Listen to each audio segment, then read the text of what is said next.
Good afternoon, everybody. I'm Nathan Trowernick, and I'm here on behalf of the California Fire Chiefs Association and Vice Chair of the Board. We're going to start off today with a call to order and our roll call, starting with Karen Wong. Sue Plant's in her place today. Adelina Zendejas. Here. Chief Scott Howland. Laura Young, here for Scott Howland. Lori. Bill Hartley. Here. Kevin Guerrero. Here.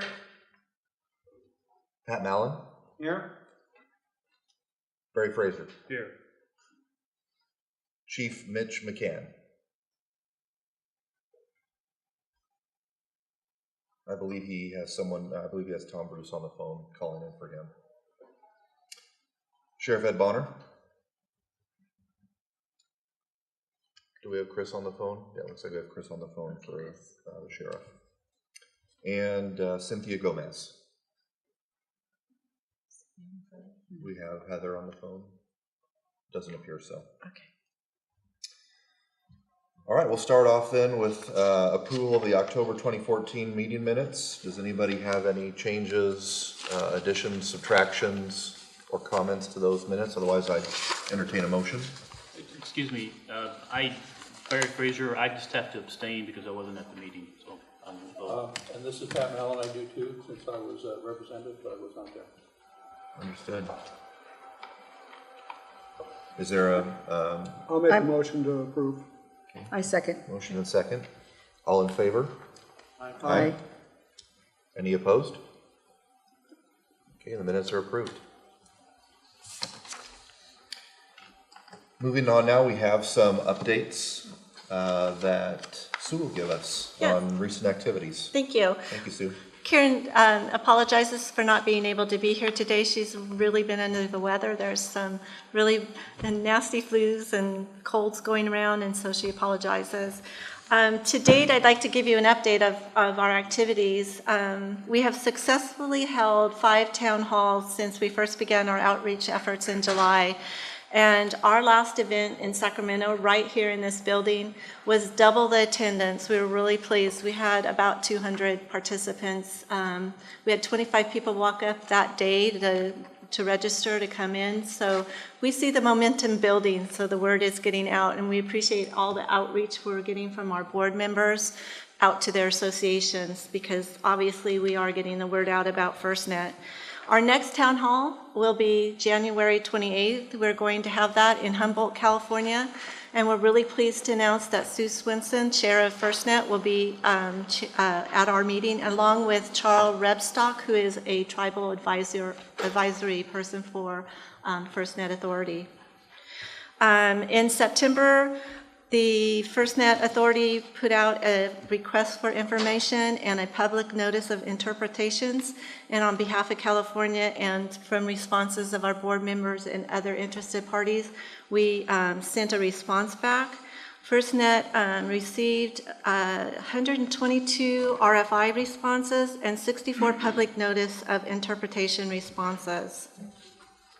We have our state consultation package in a final draft. We have put it in our board members' packets to review. We are also going through our executive office approval for that package. Once we get the approval, we will get that up on our website for everybody to see, and we will also be sending it to FirstNet Authority to set up our state consultation meetings. We are requesting at least 3 meetings in California. Every other state is only holding 1, but because of the complexity, the population, and just California, we are actually requesting 3 consecutive meetings in a row in 1 week. So we are going to be working really closely with FirstNet Authority, and we're hoping to have those consultation meetings in April or May of next year. To date, FirstNet has held 9 state consultations: Maryland, Minnesota, Oregon, Washington, Montana, Utah, Puerto Rico, Iowa, and Florida have all had their state consultations. The next consultation will be January 7th in Nevada. It happens to be in Carson City, and Karen Wong will be attending along with Bob Bjorklund, our technical advisory committee person. So that they will be going to that one. And then following that consultation will be Colorado's, and that is January 14th. Upcoming milestones, we're looking to get our FirstNet in California roadmap published. We were looking for December, will probably be early January.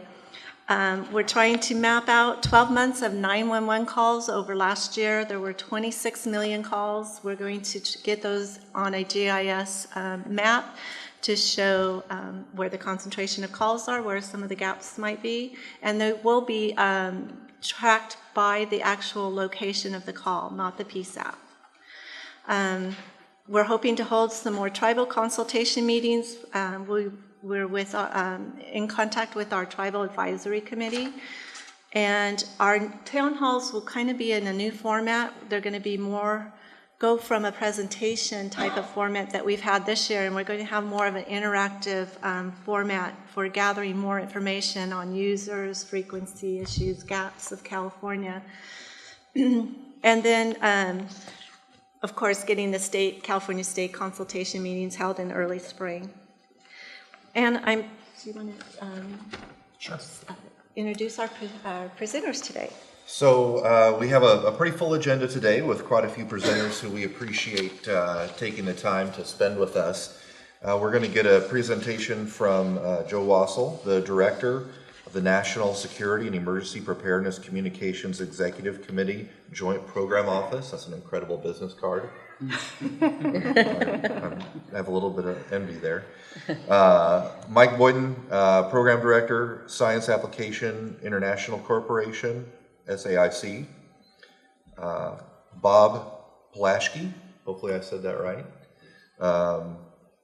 President and Chief Executive Officer, Sonim Technologies. Raymond Pash, is that correct, Raymond? Pache. Director of Enterprise Sales Government Solutions with CalAmp Wireless Networks Corporation. So many thanks to all of you for being here today. And we'll get started with the National Security and Emergency Preparedness presentation from Joe. Great. Thank you very much. Take it away, Joe. So glad to be here. Thank you very much. I'm not going to kill you with a bunch of slides today. I do have mostly pictures, actually. But what I wanted to do is just kind of tell a little bit of a story about how this all came to be and how I think we're going to try and organize to partner at the next level between the Department of Defense and with the states across the U.S. and territories that are implementing FirstNet. I think FirstNet brings us a really terrific opportunity to understand our current operations and what to-be operations might look like with FirstNet. So let me tell you a couple of roles here from a one-stop shop perspective. I am the director of the Joint Program Office for National Security Emergency Preparedness Communications. It is a follow-on activity to something that was called the National Communications System. An executive order came out 2 years ago, turning the National Communications System into an interagency body. So we have 8 departments and agencies that are part of the group, and they embed and get work done for us in our annual work plans.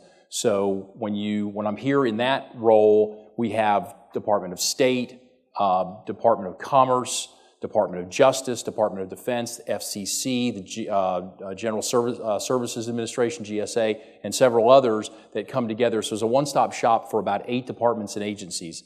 And we're very focused on the national security aspects of Homeland Defense and then the emergency preparedness aspects of that as well. I'm also here, though, because the Department of Defense has about 4,000 camps, posts, stations, bases, armories, and fence lines across the United States. And within those fence lines, we have our own fire departments, our own EMS, and our own public safety within there as well. So let me just kind of move along here, and I don't know where to point this necessarily. There we go. So we are working with the Program Management Office for Information Sharing Environment. Their strategic vision for information sharing is there, where the President says he's got no greater responsibility to make sure that for the defense of the country that we are sharing information all the way from the President down to a police officer on the street.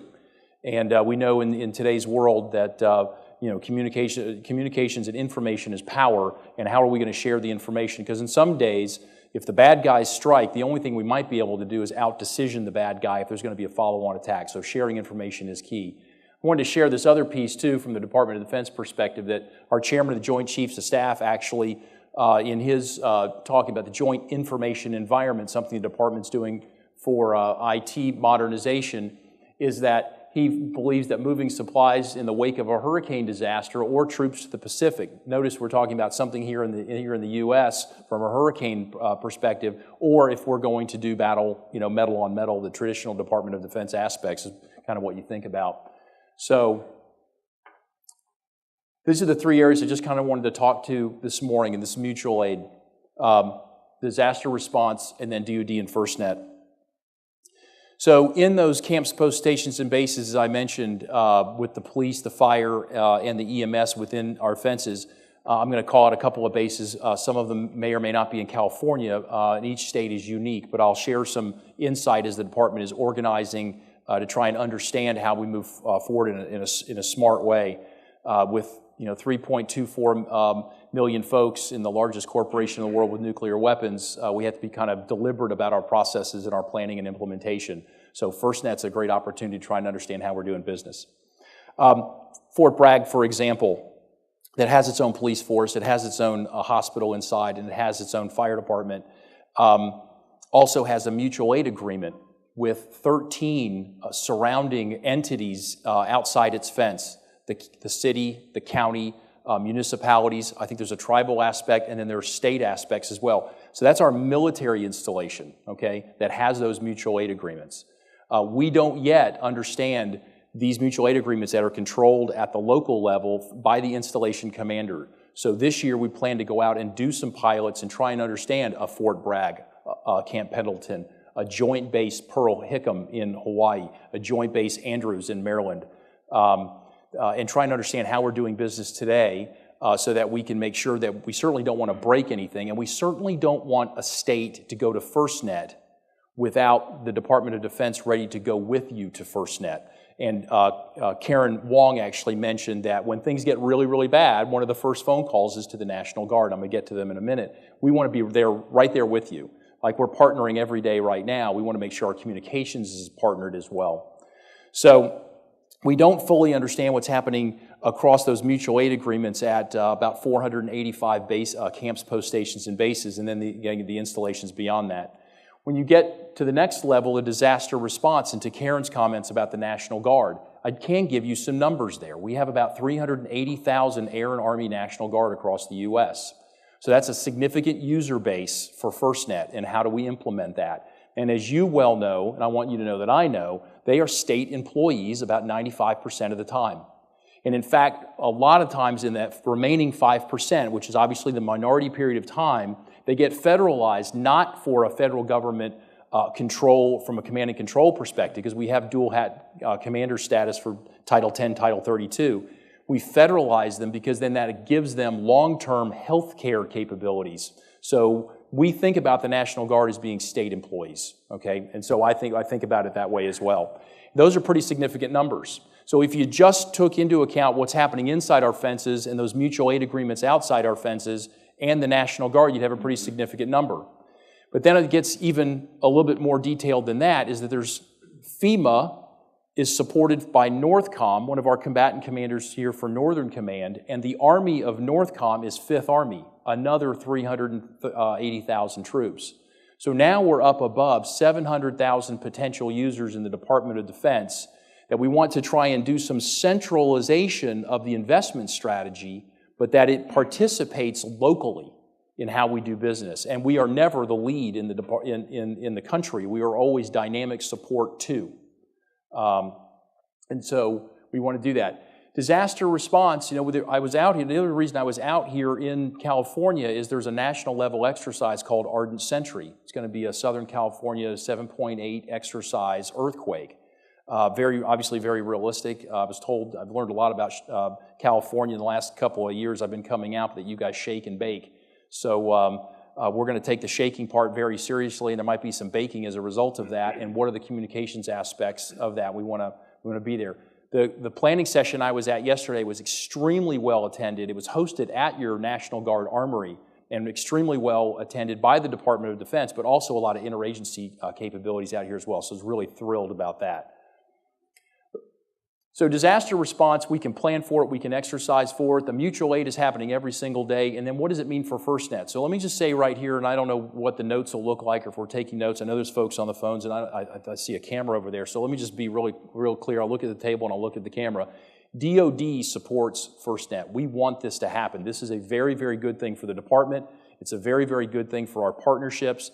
And we are completely behind this effort. Now, we're at the early stages. A lot of times you'll hear about something and you'll find out that it's a little bit late, but we're in the planning mode. And so what I wanted to mention about this, so I'm going to tell you a couple of stories and I'll get into the Public Safety Communications Working Group, and I'm going to keep an eye on the clock as I just kind of introduce what we're trying to do. Those are National Guard's troops at the Boston bombing situation that happened 2 years ago at the marathon.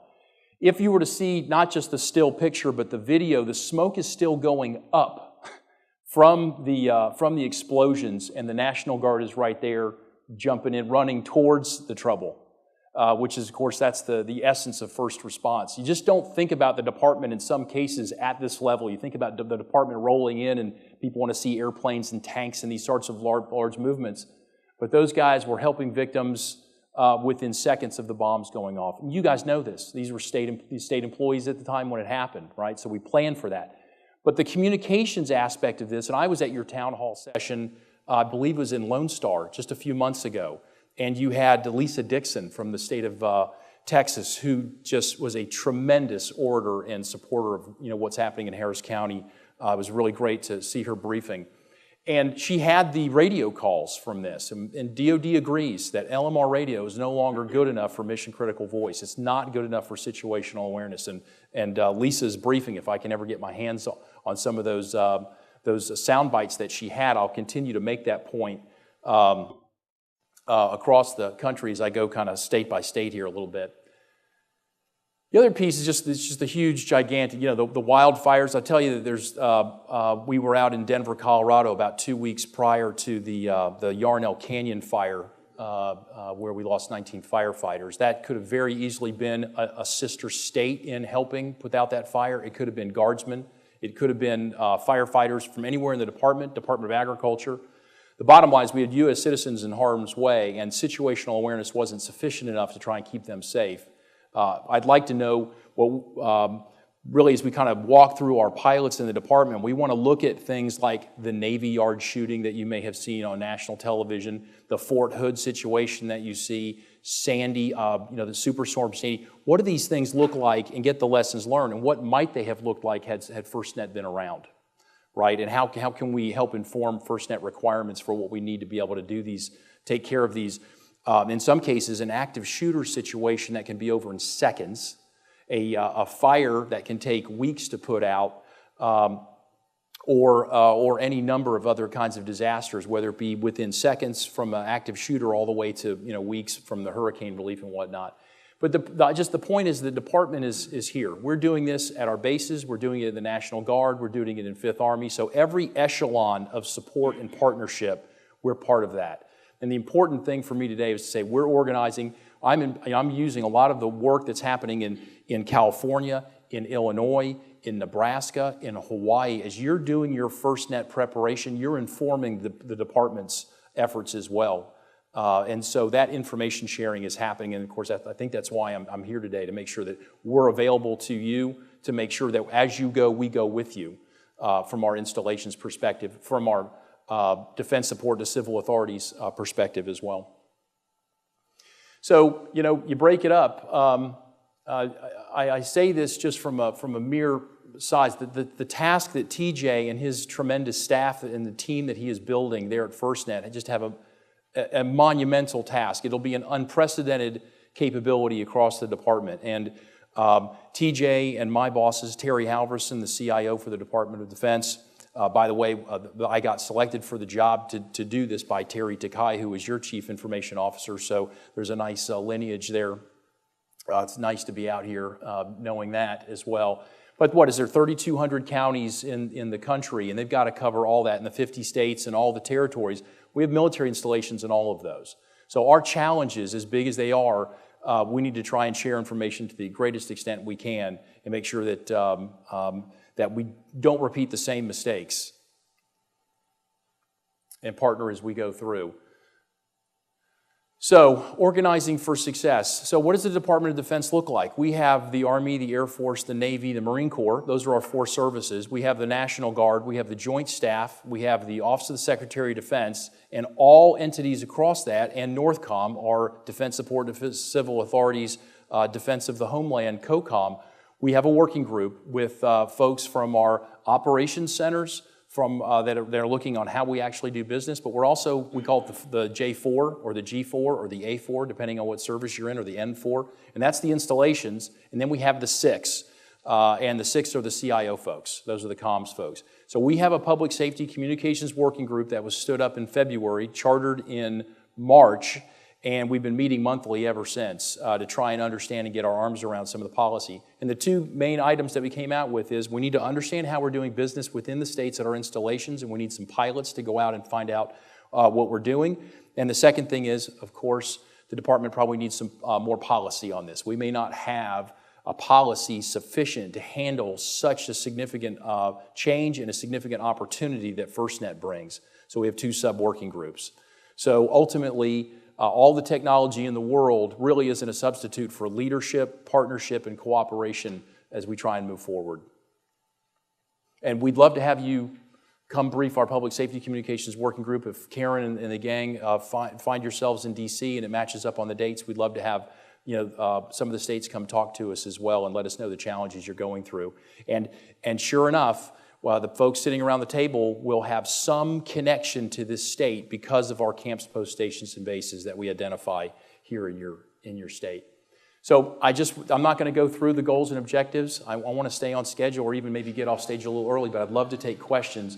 These are our goals and objectives, and I think and then the guys that put the slides together got a great shot of a Navy fire truck.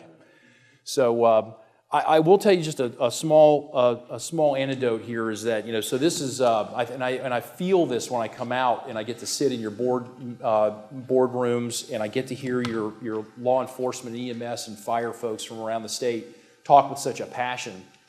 I'm just a communicator in the department, but on 9/11, I actually became a first responder communicator for the Secretary of Defense at the Pentagon.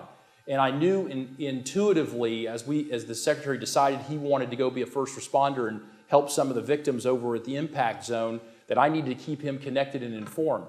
And so on my way to the crash site, I'm grabbing phones off people's desks in the hope that if I got a T-Mobile or I got a Verizon or I got an AT&T or I got a Sprint phone or whatever it might be, one of them might work for me. And they didn't. And so we went back into a burning building to get the command and control going again for the department. So I know what it's like when seconds matter and there's a lot going on in the country and we're trying to gain situational awareness and understand the power of communications in that particular circumstance. And at a micro level, it happens every single day. So I'm not emotional about it. It's unlikely I'm going to cry, and it's unlikely I'm going to stamp up and down because we're going to have some challenges. But I am very passionate about this, and I say that because I feel the same passion in California as well, and the leadership that's happening out here, whether it be your terrific roadmap slide, which I have, and I've passed it around, folks that are trying to understand in other states where we have other departments, where we have other installations and whatnot. So thank you for your leadership and your partnership and the invite today. And I'd certainly be glad to take any questions now, or if you want to send any of them via email, depending on what your format is, be glad to do that. Sure. Are there any questions or comments for Joe from anybody, either board members or members of our audience? Not seeing any. Thank you so much. And this was very eye-opening, as we start to think about all the stakeholders. We have these stakeholders who share a table with us here, but DoD wasn't one that had necessarily dawned on me. So doesn't jump out at you, right? It didn't with us either. And when we came up, when we were first trying to understand ourselves as this great opportunity was coming across, I have a 2-star that I worked for Major General Bob Wheeler, And I told him, I think we have about 700,000 first responders in the department. And he goes, I don't get shocked a lot. This is my shocked face. I can't believe it. And then he sent an email immediately to Ms. Takai, and I think then she got shocked. So we didn't know ourselves from a first responder's perspective. But we have a lot of great capabilities. I've seen some of your labs. I've been through your Office of Emergency Services capabilities that you've got that are, which got me thinking that the Department of Defense does a lot of research and development, and we've now connected our Joint Staff J6 lab with the FirstNet lab out in Boulder, and they're sharing information. Because if you can't, and so just to kind of foot stomp I didn't think about the department. If you were to take all the communications capabilities in the Department of Defense and remove warfighter and move that to the side, because that's our number one job, around the globe, and put in first responder, a lot of those communications solutions could be available to not DoD in that packaging, but to inform the FirstNet architectural and enterprise design as they're going on. So we're sharing information. We're letting them know, if you think about the Ebola crisis, we didn't have a lot of comms in Liberia when we showed up. So we have to bring it. And how we bring it overseas could be a way to help inform how FirstNet can bring it when we have to go out to a wilderness or a rural area or even into a dense population area. So we have solutions that we want to share and we want to partner. And I will tell you, the Deputy Secretary of Defense and the Deputy Secretary of Commerce and TJ have been talking within the last week or so just to talk about how do you acquire something this big? What does the assisted acquisition look like?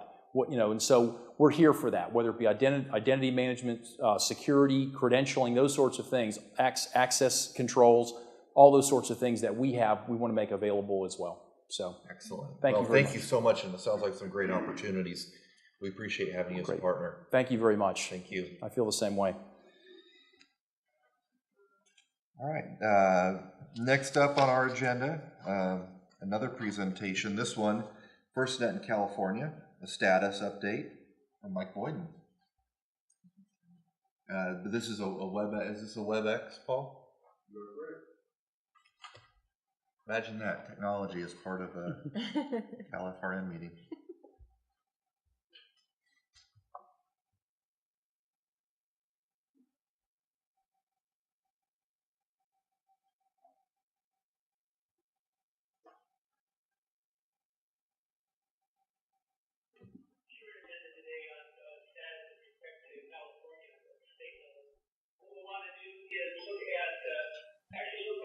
Year review since we're now in December, talk a little bit about what's happening with the latest FirstNet, and then into the new year, the road ahead.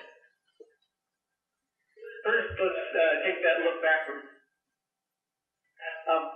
As Sue had mentioned, the state local implementation grant program, SLIP grant program, is funded a phase one of education and outreach, letting first responders know about FirstNet in California. And we've had a busy year of doing that. As Sue had mentioned, there's been 5 town hall meetings, really well attended. We've had kind of an educational side of things, broadband preparatory workshops both in the north and the south. And we've had a number of presentations that took place where first responders meet at conferences such as APCO and also other stakeholders. For example, CalCom, Karen and I presented there. They're the Independent Telco Association for California. We've been beginning to get inputs from the local stakeholders through the Broadband Planning Survey. And one of the things that I really want to thank the board's help is, as Sue had mentioned, all your participation through all these activities, sitting on the panels, presenting, and especially, as she mentioned, getting that word out to your local stakeholders and the folks that are within your disciplines and encouraging them to come to these outreach events. The last one I want to mention here, too, is that really appreciate all the support of the local folks in the regions as we did the town halls. They really wouldn't have been the success that they were if it wasn't for the local folks that joined the panels, the public safety local leaders, and encouraged their teams and their peers to attend the meetings. And it was not just the folks I've mentioned, but this was a year of partnering. reaching out. Internal to California, it was, as mentioned, the board reaching out into their local disciplines, supporting the work, for example, of early builder. We've got LA Ricks in California as an early builder for FirstNet, and also reaching outside the state itself, partnering with what's called WestNet. That's a series of the western states here, and that share information and share thoughts. And as a matter of fact, Karen attended the consultation for Oregon here in the fall. And as you heard, we're going to be attending the one for Nevada next month. One of the things that we've done as, I guess, reaching forward is giving legs to the CalFRN board in terms of the advisory committees. You know, we've established the tribal advisory committee, and for example, the technical advisory committee not only got established, but also has been put to work in terms of helping respond to that FirstNet RFI with the California response. As a result, we produced a good amount of documentation. These should all look familiar to folks. If not, see one of the core team members and they can get you a copy. We started out the year developing and executing the Public Safety Broadband Education Outreach Plan. That was the plan that described how we're going to attack at multiple tiers the task of getting the word out, either through webinars and webcasts, town hall meetings, and out through media. We had, as a board, established the board bylaws. Already mentioned the survey. Put together numerous FirstNet in California presentation decks. So if folks do have an opportunity to speak, for a particular venue, definitely see the core team. There's probably a presentation that we can use that will fit what you need. The infamous and famous FirstNet by the number infographic. We had one developed, customized for California. Now we've got a second version. That's what's showing on this slide. It actually has a kind of a visual pullout that shows the actual statistics for California in the context of the overall nationwide effort. And so those will be available soon. Sue had already mentioned our responses to the RFI interpretations of parts of the Act, as well as the consultation checklist response. Let me change gears here a little bit and talk about what's been happening with FirstNet. The big news is we got the money. Well, actually, FirstNet has the money. They were being funded through this wireless spectrum auctions. This latest one, the Advanced Wireless Services auction, has so far, last time I checked, bidding had passed $40 billion with a B.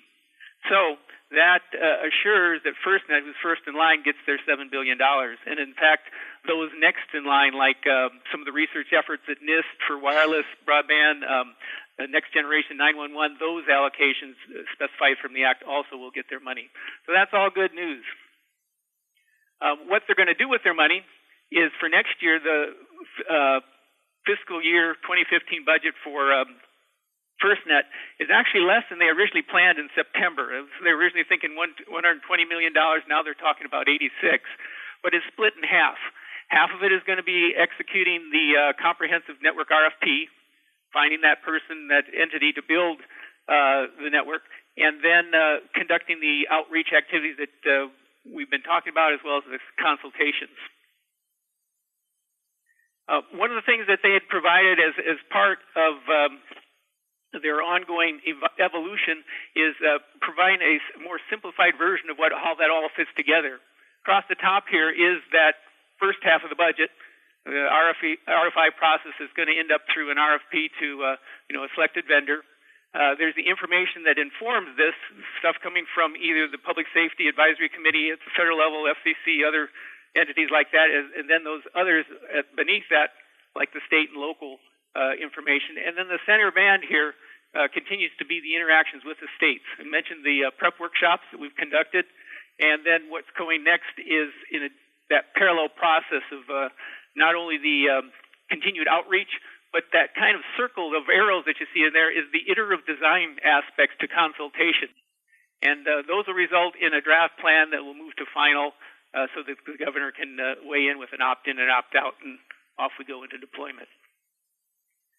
This next slide is kind of an expanded road to FirstNet if you've seen some of the prior ones.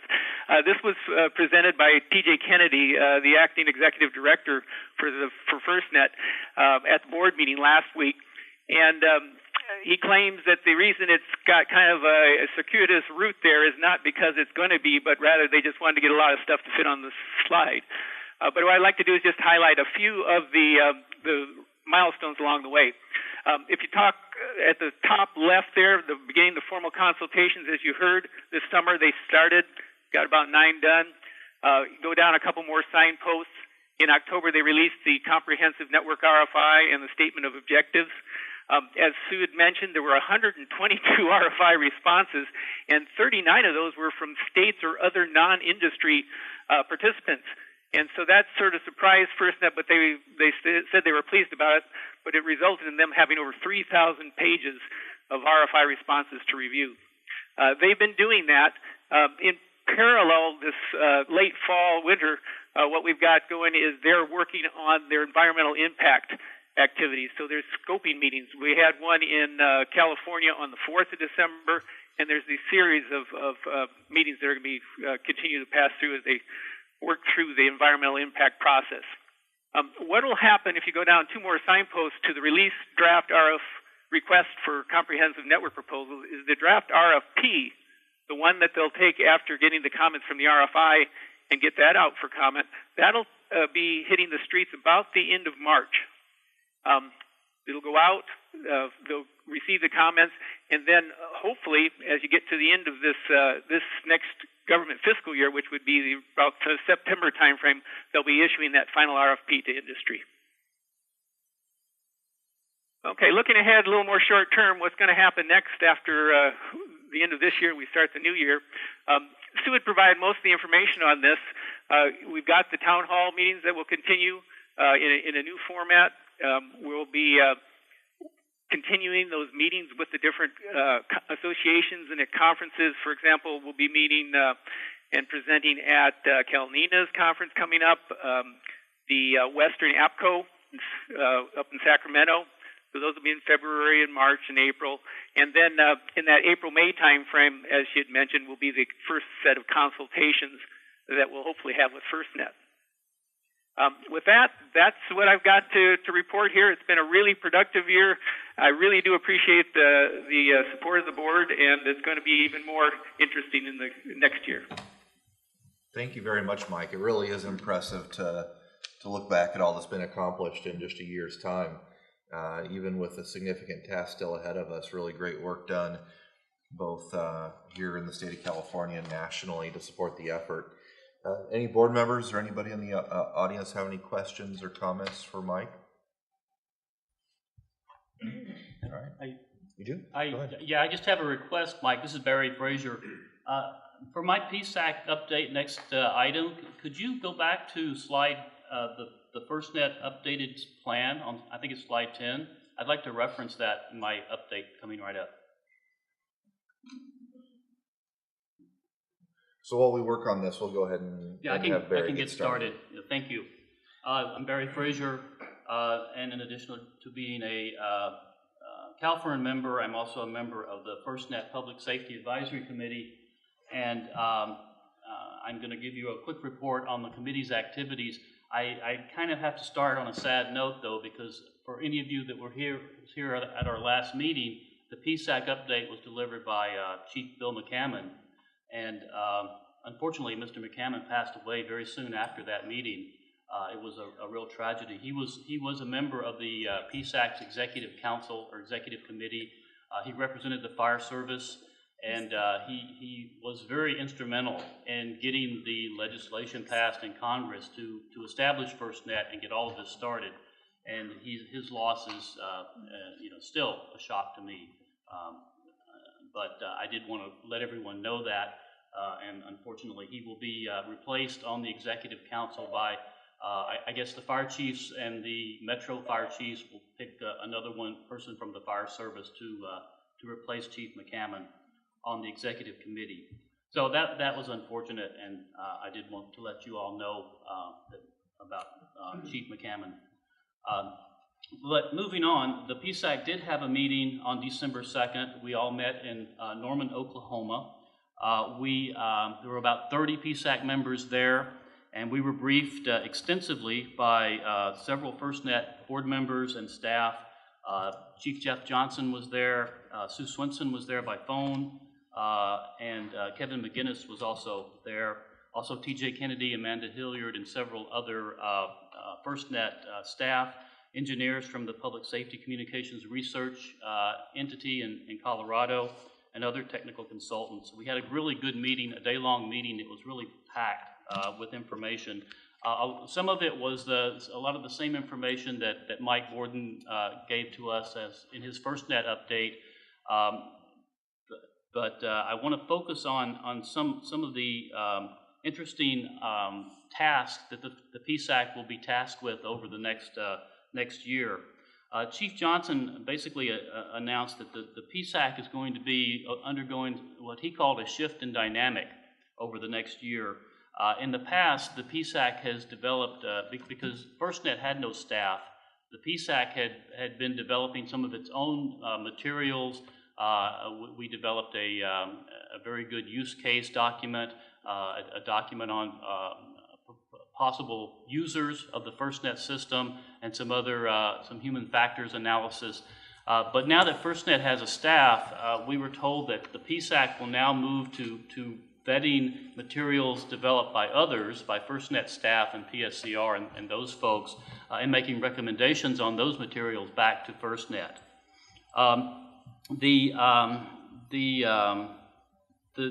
The majority of the meeting then focused on 3 areas that the PSAC is going to be very active in over the next year. And I wanted to pull the slide back up that Mike had from FirstNet. And if you notice the little box that says operations down 2/3 of the way down, it includes things like provisioning, training, priority, hardening, and security. These are going to be some elements that are going to be very critical to the success of FirstNet. I think everybody agrees kind of that the first 2 determining factors over the success are going to be coverage and cost. And assuming that FirstNet can get those 2 right, then the next kinds of elements are going to be in this bucket of what I call the local control suite. These are types of things that the local agencies are going to have some significant amount of control over. And it's going to be very important that the processes and the technology gets implemented to make those functions effective. And so the 3 items that we were given to task, the first item is called information or identity, credentialing, access, and management. This is under the acronym of ICAM, which is basically determining who gets to use the system, authenticating that they're that they are who they say they are, and then giving them the right access to information and the right priority on the system. And this is all obviously going to be critical to getting the right people on the system and access to the right types of information. The second element is priority and quality of service. As you probably all know, FirstNet will allow us to prioritize users according to the needs and in some cases be able to change those priorities in real time to respond to an emergency or a disaster. But that's going to take some technological solutions, and it's also going to take some operational solutions. In other words, if you've got a police department, a fire department, the state, and the feds all using a system to respond, there's got to be some pretty significant governance and management pieces in place to allow that to work effectively. So we'll be looking at how to develop some of the operational policies that revolve around prioritization. The third point is what we're calling public safety grade, which is really system hardening. And as we've also, I think, talked about here in the past, public safety sites, the radio sites, need to be hardened. They need to have backup power. They need to have redundant backhaul. They need to have functions and characteristics that not all commercial grade radio sites have today. So FirstNet is going to have to figure out, if they use the commercial sites, what are they going to do about hardening? And that becomes a function of cost and also a function of timing, because it's going to cost a lot of money to upgrade sites, and it also will take more time. So FirstNet has to look at how they're going to handle, assuming that they use commercial sites, how they're going to handle incorporating those sites into a public safety grade system. And so those three things, I think the PSAC is going to be asked to weigh in on some initial draft proposals that staff and that the technical consultants will put together, and we'll be looking at those things over the next 12 months. I actually hope that I'll be able to draw on CalFRN to help give me some information and ideas about how we should go with some of these questions, to be able to provide good information back to PSAC as we go forward. So I'm looking forward to continuing these updates and to talking with you in more detail about these, I think, are very, very important characteristics of the system as we move forward. And as you see on the slide there, it's been embedded into the state planning and consultation and RFP development roadmap. And so, as you see, those are the PSAC and FCC inputs into the process. So just to wrap up, a couple of other notes I'll mention. There is an early builders committee of the PSAC, and LA RICS is one of those members, along with some of the other BTOP projects in Harris County, Texas.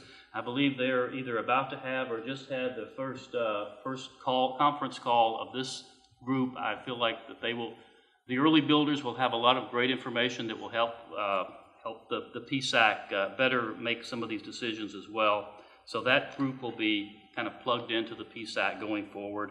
There's also a tribal committee that is a little bit farther behind, but we'll get set up over the next few weeks. The next meeting of the PSAC, we, I think, have a conference call in February, and then we have an in-person meeting in June, which will actually be in San Diego, and will be in conjunction with a meeting of the FirstNet Board of Directors and also the PSCR broadband conference that they have every year. All of that will be in San Diego in June this year. So that's an opportunity not only for the PSAC to meet here in the state, but also I understand FirstNet Board will be coming in as well. So I'll stop there. That's all I have. If you have any questions, I'll be happy to try to answer.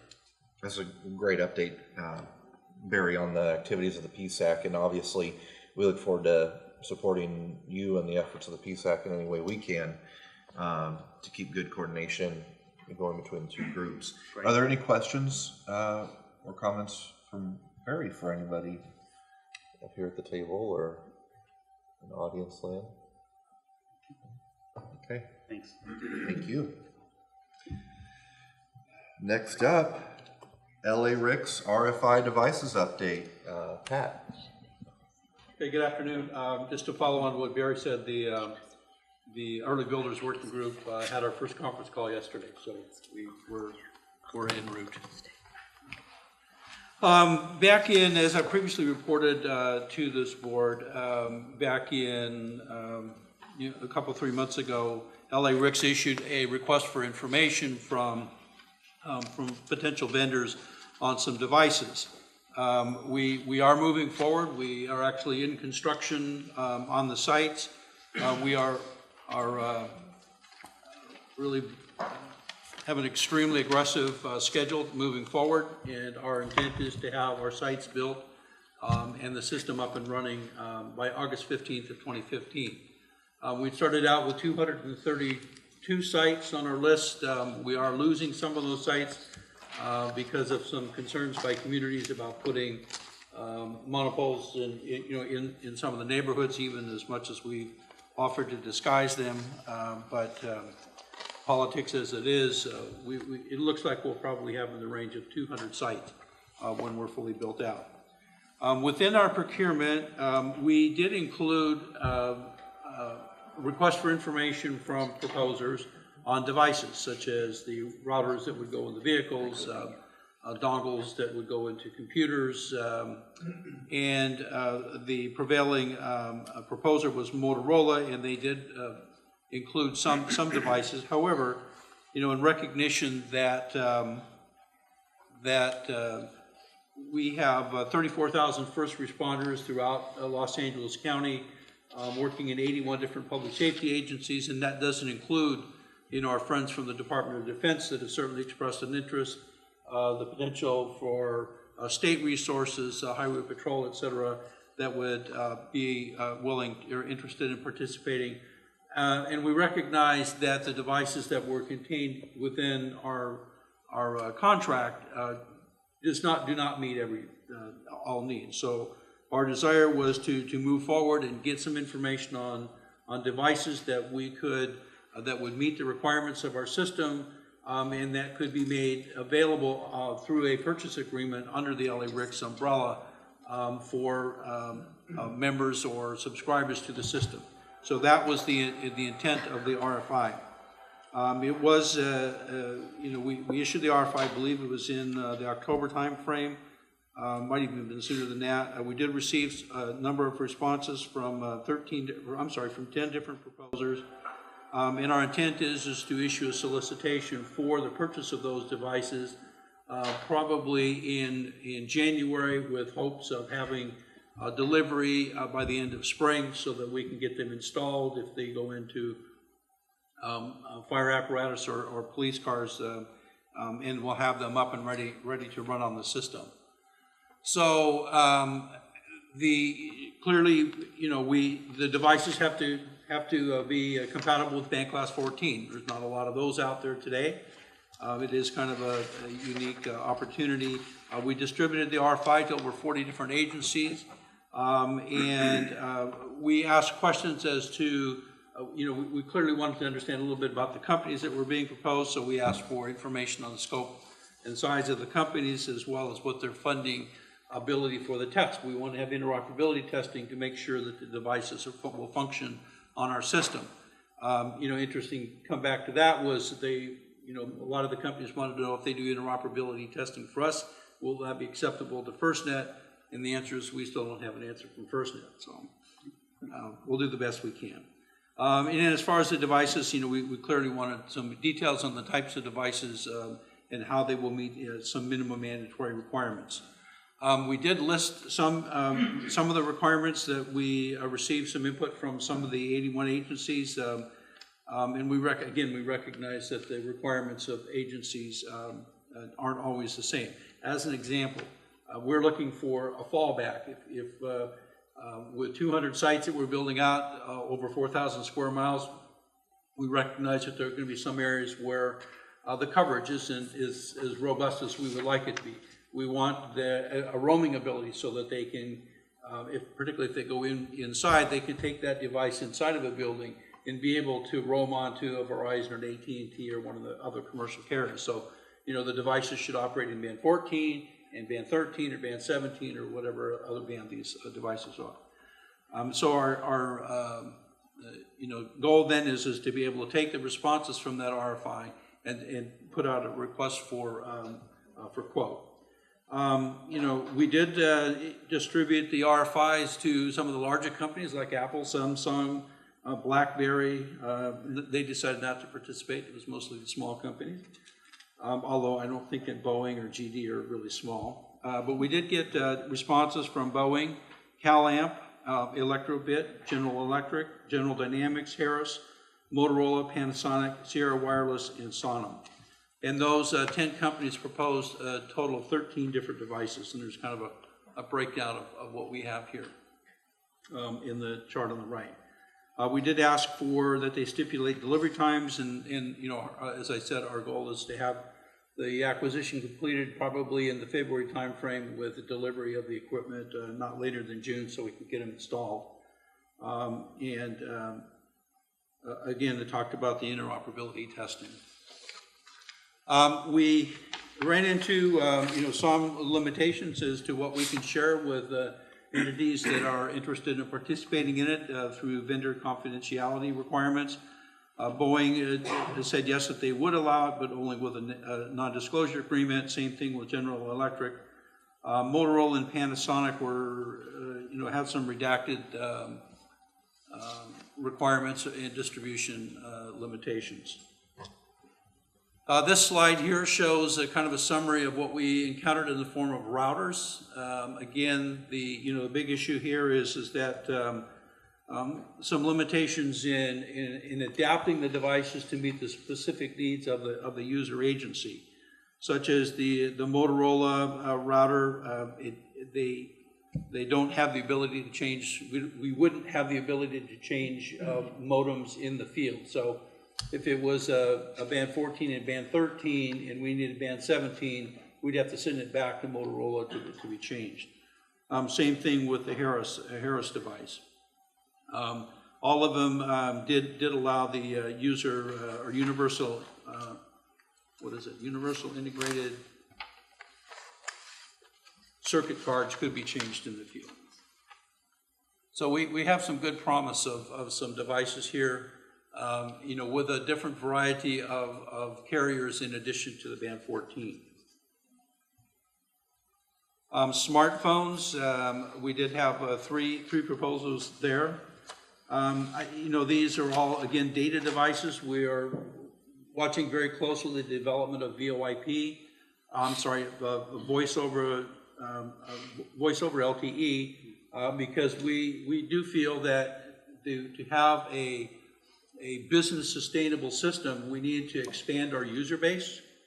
And so we have a lot of cities that might be willing to put in a router or use a data device, for their public safety, but we would certainly be interested in including, say, city managers and some of the city staff for voice over LTE to put another device on the system and hopefully spread the cost of maintaining that system. So we had three proposals on smartphones, one from Motorola, one for Sonim, and one from Electrobit. The tablet, only Harris was the only presenter there. We did have one other tablet type device, was a laptop, a hardened laptop from Panasonic, but it would, and they currently have that out today, but that would only operate with a band 14 dongle. And then General Dynamics had some other devices that are shown here. As we move forward, we clearly, before we buy anything and put it on the system, we want to be able to do some interoperability testing with it to make sure it's compatible with our system. Again, we're hoping to get some guidance from FirstNet so that these vendors don't have to underwrite the cost of testing twice. We recognize that's a pretty significant cost. There are some logistical issues, operational devices that need to operate in band 14, as well as some of the other commercial providers in particular. Several vendors do not have the universal integrated card that are, but they're developed or operable with some of these companies, but they're still in the process of developing that. And so right now our major decisions we need to, and we are putting together the final documents for a request for statement of qualifications and for some pricing. Procurement will be completed in spring of 2015, as I said, so that we can have the devices ready to go into operation by August of 2015. If there are any questions, I'd be more than happy to answer. Yes, sir. I'm not sure if it's maybe when you were referring to the modem. You indicated that in addition to band 14, many of them can also support another band that right. With Verizon or AT&T. But I wasn't sure if I heard you right. It sounded like there wasn't a manufacturer that was willing to provide a product that could operate in, let's say, three, band 14, band Verizon, and AT&T. Is that your right?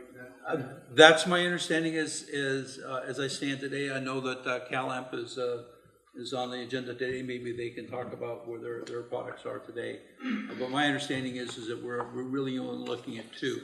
And where we run into the issue is that some of our, some of the users of our system today operate on Verizon and are very happy with it. They get good coverage in some of those areas.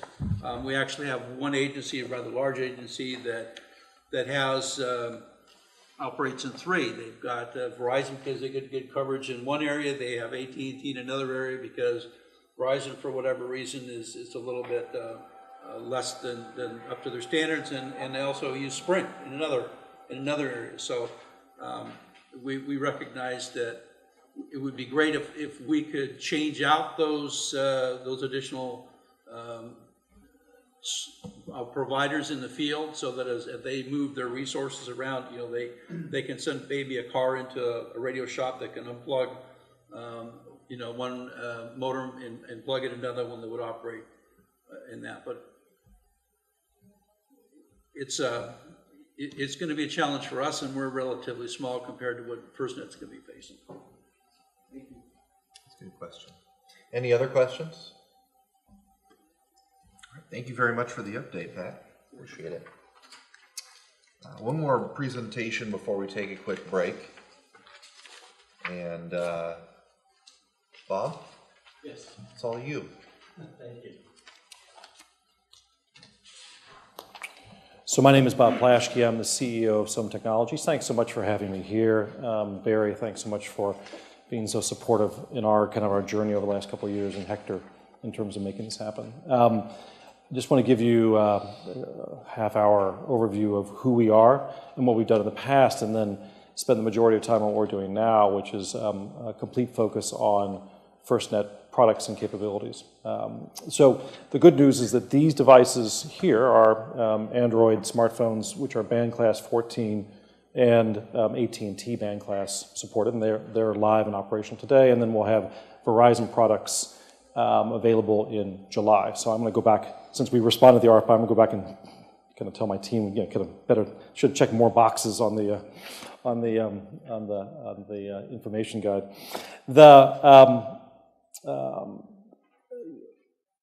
Our journey as a company started many years ago, and it's only been in the last couple of years that we've been fully vested in supporting public safety and defense. But let me take a step back and talk about where we've come from. So we're based in San Mateo, California, so 500 folks here and at locations around the world. So we're a California company, so it's great to be presenting in California. We have 8 years of experience delivering only one product, and that is ruggedized mobile communications equipment to people who work in extreme conditions. And extreme conditions, both typically outdoors, but outdoors and indoors. It's basically fire, wind, dust, rain, smoke. We call them our everyday heroes. And for us, it's about building solutions for folks who put their lives on the lines and folks who do the jobs that we don't. And as we have found in our journey over the last 8 years, shipping over 1 million handsets to 40 countries, is that the requirements that folks who work in these extreme conditions are just completely different than the requirements of us. What they want in audio, they don't want to play music. They want loud, clear voice. They want a screen they can see in the daylight, not necessarily to have a great photograph of their child. They want battery life that lasts 2 shifts plus paperwork, as we say, 2 shifts and paperwork. So that's been our focus. We are the undisputed leader in this space as it relates to handsets, smartphones, cellular smartphones in the ruggedized space worldwide. And there's a lot of, I like this one. If Chuck Norris was a cell phone, he'd be an XP7, which I think is make phones that are difficult, if not impossible, to destroy by conventional means. So we really do take a lot of pride. Now, we offer a 3-year unconditional guarantee, which means if you break the phone, we replace it, and we don't, no questions asked. We've replaced now almost 50,000 phones over the 1 million phones that we've shipped, which is a big number. But from that process, over 8 years and many, many different parts of the world, we've learned a lot about what breaks phones and how you make phones stand up to the test of time. And if you think about what you guys are focused on, that's critically important, Worldwide distribution, so our phones are sold by AT&T, Sprint, Bell, Telus in North America, other large carriers around the world. And then soon to be Verizon, so we'll have AT&T and Verizon. We are trusted everywhere. It was nice to see the presentation by the DoD. Our phones now are launched in 2 Army bases, so Fort Irwin, which I think is, I know it's in California, I've been there, and Fort Polk for the Special Training Forces, and they're using this version of the phone. And that's to replace their LMR equipment. And actually, I've had the privilege, I guess, of spending time with General Wheeler. He is an interesting,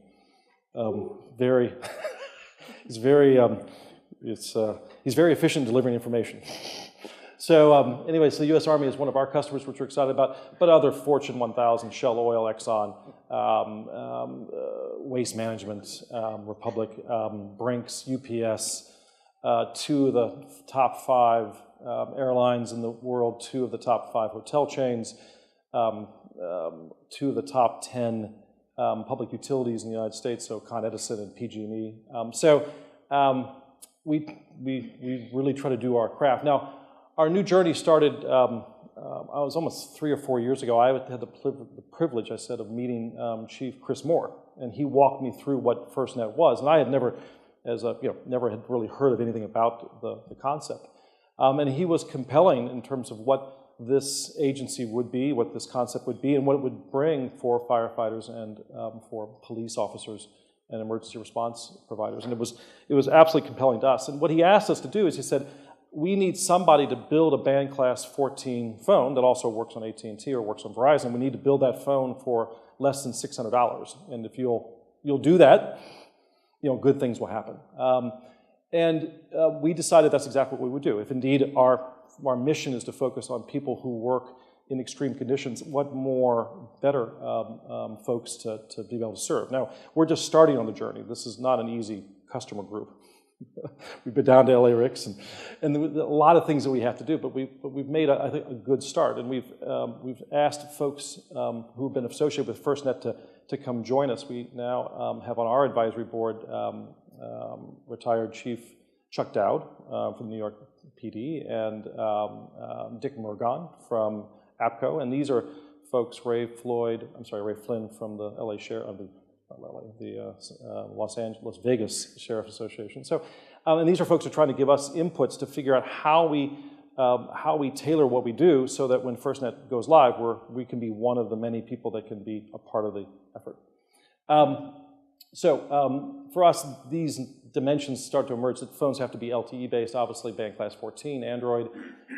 They need to be intrinsically safe. We have a version that are non-intrinsically safe, and we have a version that are intrinsically safe for firefighters and folks who go into hazardous environments. So we have 2 different versions.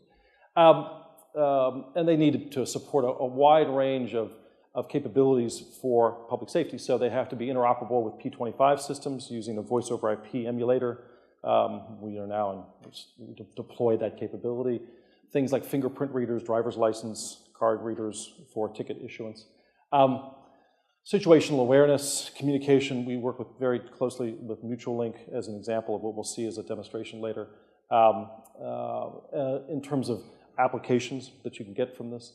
And very secure, we meet FIPS compliance standards. We will soon be classified comically as unclassified. So our devices will be classified in March as unclassified. And is an important element and is a kind of as an example of what we try to do on the security side.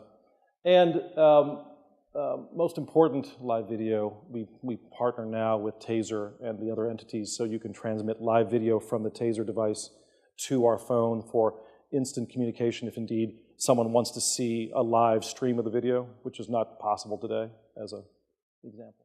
And then finally, I'm waiting for the sub $200 to go. Yeah, that's the good one, right? So the sub $200. The devices are not $200. They're kind of in this $600 to $700 range, but with subsidization from carriers, if you buy a 2-year contract with AT&T, you can get it from sub $200.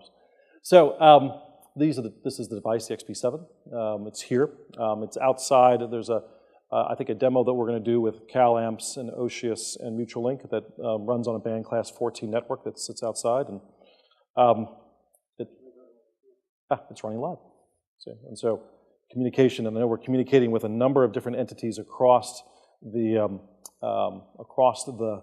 country, which is what you guys are going to see very soon.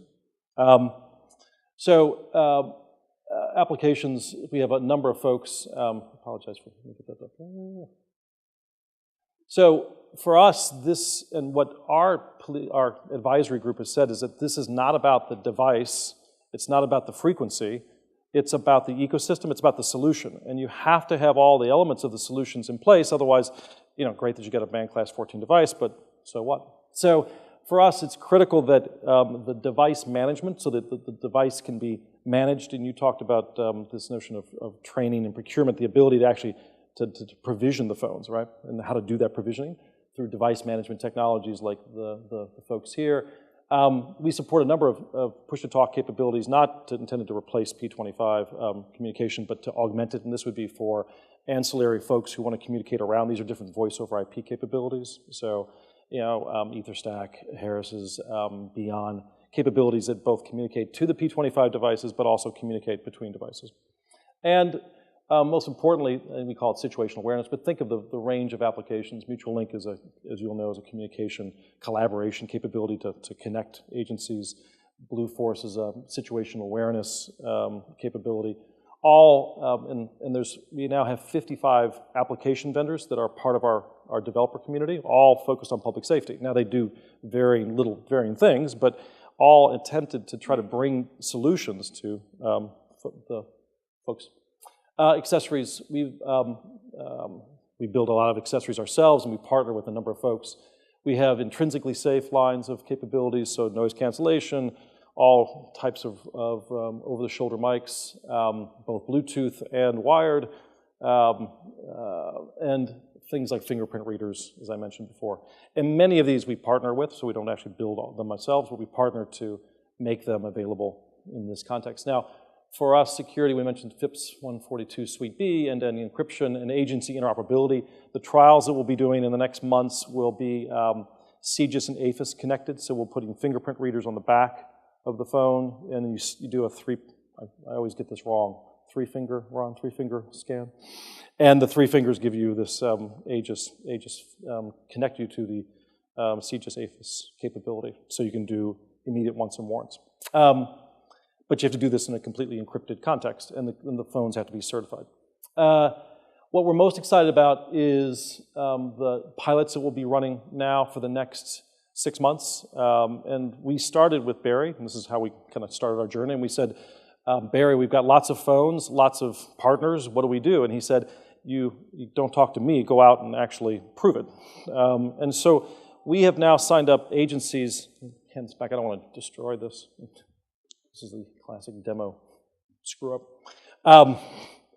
We have 20 fire or police agencies across the country who will be piloting our application, our capability over the next 6 months. We'll be doing this on AT&T and Verizon networks. So you can do it on band class 14, but absent of you guys, you're the only one, you in New Jersey are the only few locations that have 14 up. We'll be doing this on AT&T and Verizon networks. And the goal is through the 20 agencies, and we'll deploy about 300 handsets over that time period, is that each of these folks have, what's interesting to me is they've picked different sets of applications, different suites, if that makes any sense, and the different agencies have different kind of focuses. And through the 20 locations, so Chicago, Austin, Mesa, Phoenix are examples, Sunnyvale, Santa Clara, Oregon, the home of the Western Fire Chief, so Jeff Johnson's district. We're doing in fact, the pilot's already started in Jeff Johnson's old backyard. So the purpose of this is to identify what are the different application suites that are needed to be ready, so that when 14 networks start to deploy, we can be there. This is the US, we've just signed a deal, I can't tell you with whom, I'd like to, but with a deal with one of the large 14 providers, which we're going to do a live 14, so Bell Canada /X 14 network, where we'll have a SIM card that can go back and forth. And we'll have that live up in Ontario in the next months. So it seems that Canada's up and running in some shape or form with 14. So that's what we're trying to do. We couldn't be more privileged to be here and to try to serve you guys. If we can do this, this really achieves our company's mission, and we're very excited. So happy to take. The last thing I should say before I take questions is that at the end of the break, I believe, again, there's a presentation or a demonstration outside. You can see our devices running Mutual Link software connected to agencies across the United States using band class 14 network here. and a CalAMPS capability as well, CalAMPS with an OSHIUS network. Thank you. Any questions from the board or the folks here in the room? Yes, sir. You mentioned your P25 interoperability. Was that accomplished through a gateway between the cloud and the P25 radio system infrastructure? Yes. Usually the P25 provider has a gateway, and then you basically take software that effectively emulates the P25 messaging. So EtherStack is an example, or the Beyond is the application that Harris provides to interoperate with their capability. So the P25, we also interoperate with Cisco IPIX. So Cisco has a capability that converts so they can connect to a Motorola system. So in our Mesa trial, Mesa, Arizona trial, they use Cisco for their landline phones, their IP phones. They have a client that allows the phone to communicate to a P25 device. We're just taking an Android version of that and using it on our device. Other questions? Go ahead. So the information you get from your pilots, I'm sure a lot of that is going to be for you to have it internally to make your products better. But will you be providing white papers or something to give summary results? I would like to see what agencies end up saying about this type of product. As long as the news is good. Well, sure. You'll tell us the good news and you'll keep the bad news. Yeah, exactly. It'll be a redacted. You'll see, like, oh, where did page 6 go? My point, yeah. No, you're at. For us and for California and for FirstNet, I think it's going to be. Oh, absolutely. No, absolutely. There's no. There'll be no. I mean, it's up to the agencies themselves whether they distribute. My sense is probably what we'll end up doing is giving a full reports to the agencies, and they have, for sure, they have free clearance to share with whomever they want, and then we can.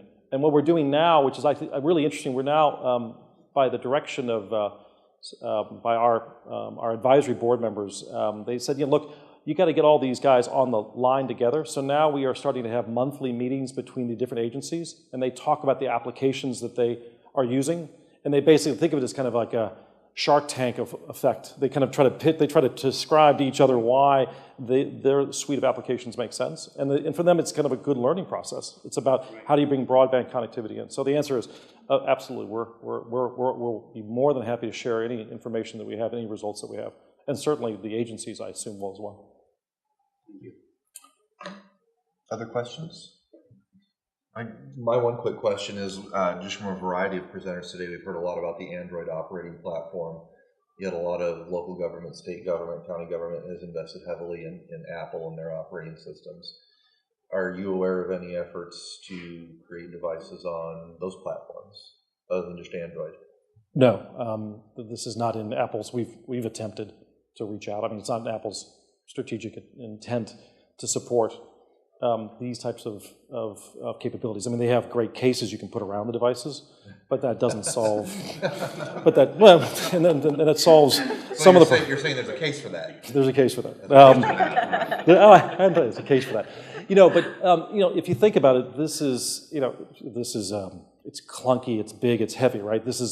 You would never see an Apple logo on something like this. I'm proud of it, right? Because it means that I can do that, right? Hammer and nail with it. But that's not what it's not what they do.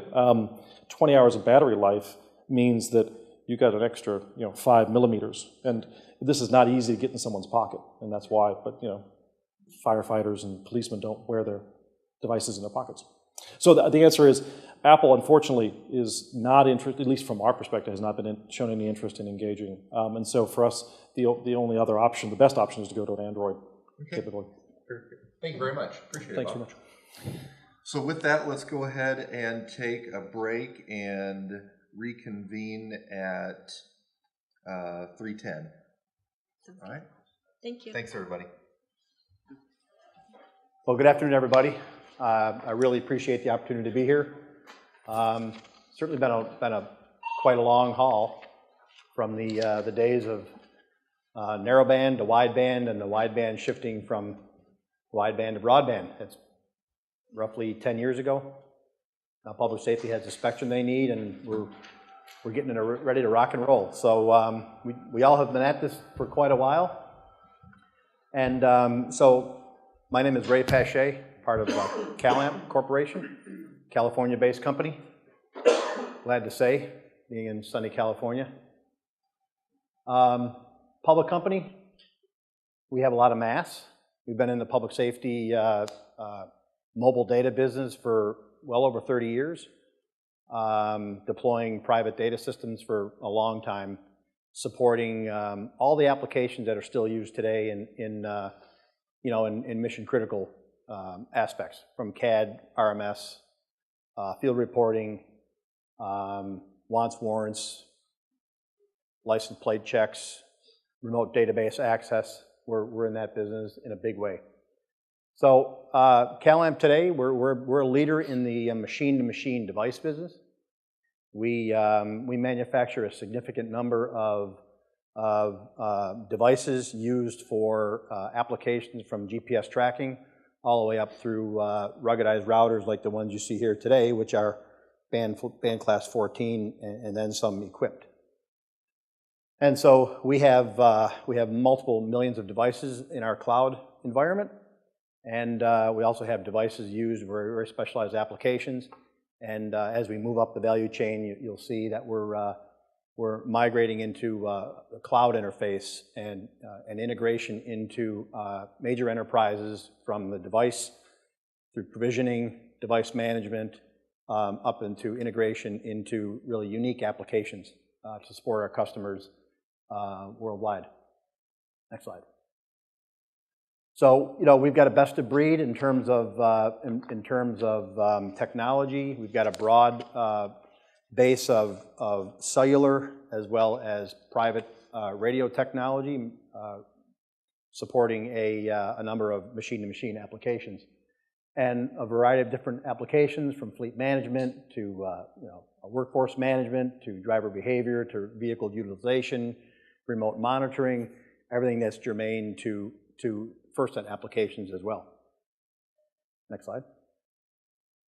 So we're very focused in terms of vertical markets, and so we support transportation applications, energy, oil, gas, electric utility, smart grid applications, public safety, government services with a variety of different applications, ranging from, like I said, private radio all the way up to broadband communications today.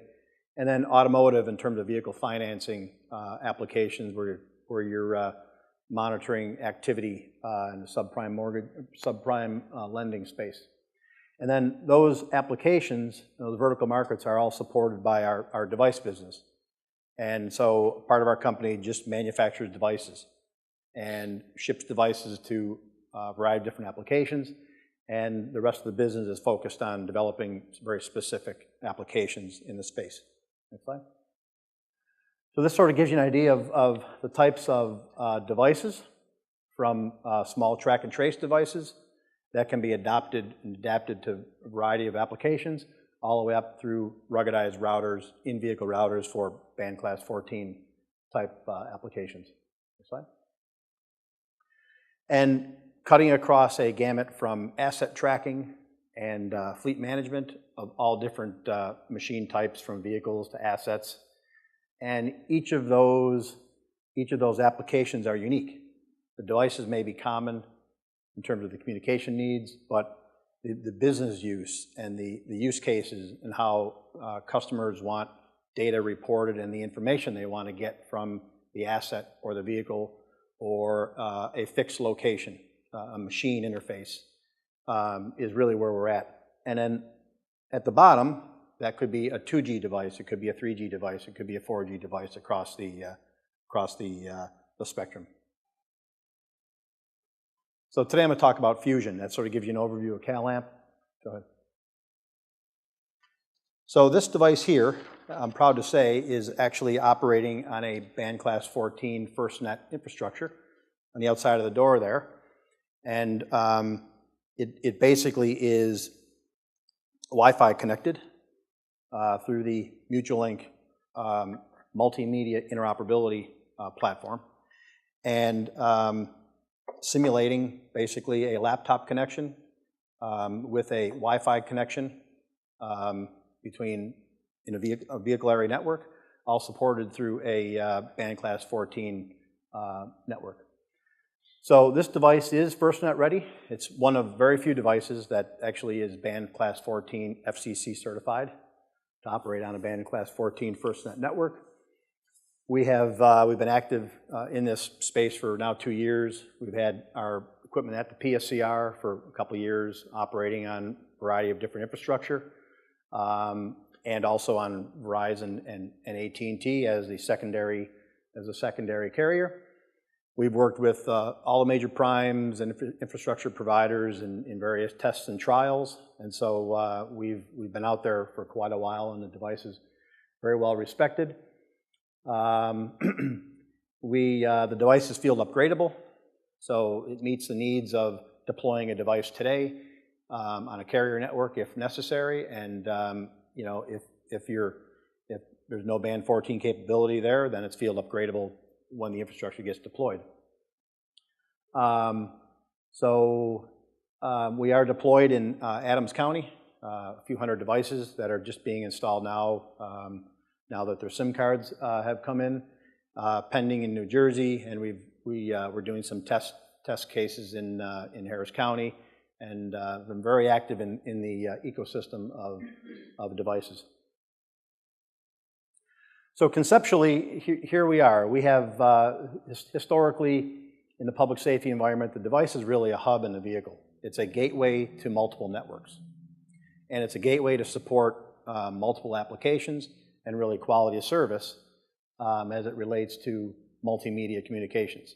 Now that we have a big pipe, a much bigger pipe, we can support a heavier computer-aided dispatch environment, because as everybody knows, CAD's getting heavier and heavier in terms of the data load. It can support you know, heavier and heavier records management systems and mugshots, and a lot of the information that's being requested when when something is scanned and data comes back. Video situational awareness, that has to be dealt with very, very carefully in terms of command structure and access and quality of service. So that is supported on LTE, but certainly the bandwidth is there, but capacity would come into play. Wants warrants, remote database lookups. The Fusion device also creates a Wi-Fi bubble around a vehicle, so you can have connectivity to tablets, smartphones, and so when the emergency response worker leaves the vehicle, then he's still tethered to the network and remains connected. Also, the device has the ability to connect to other networks.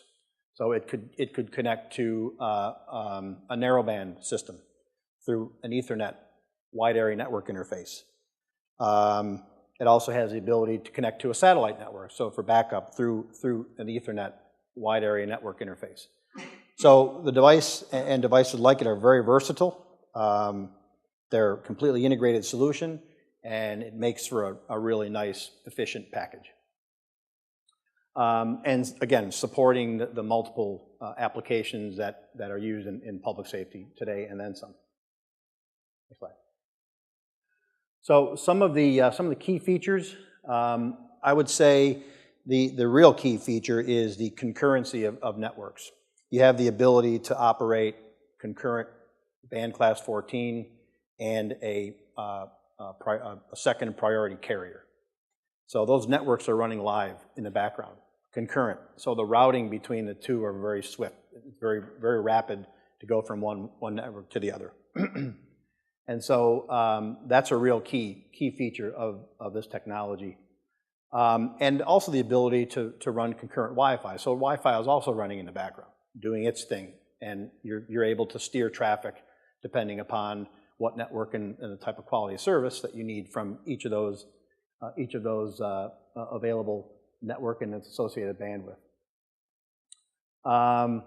GPS, this technology has GPS integrated into it, or for a fixed application, you don't need GPS, but it gives you the ability for officer safety and closest vehicle dispatch to know where the vehicles are and react appropriately. IPsec, so it's secure. It also supports FIPS 140-2 with an interface to a mobile VPN solution, which is very typically used in most law enforcement applications today, where the mobile VPN solution is already running on a handheld or a laptop fixed in a vehicle. And so from a FIPS 140-2 standpoint, you want to be able to protect everything in a secure path from the device, through the router, through the core network. Wi-Fi security, WPA2 type security, enterprise radius authentication, all supported. The device is very easy to set up.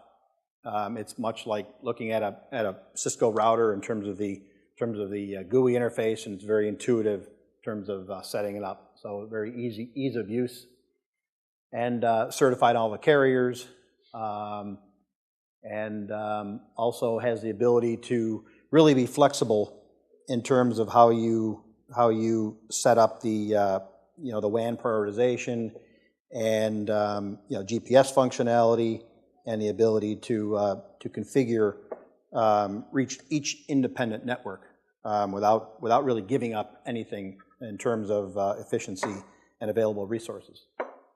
With a lot of expansion capability. Next slide. Some of the key things: dual radio capable with GPS and Wi-Fi.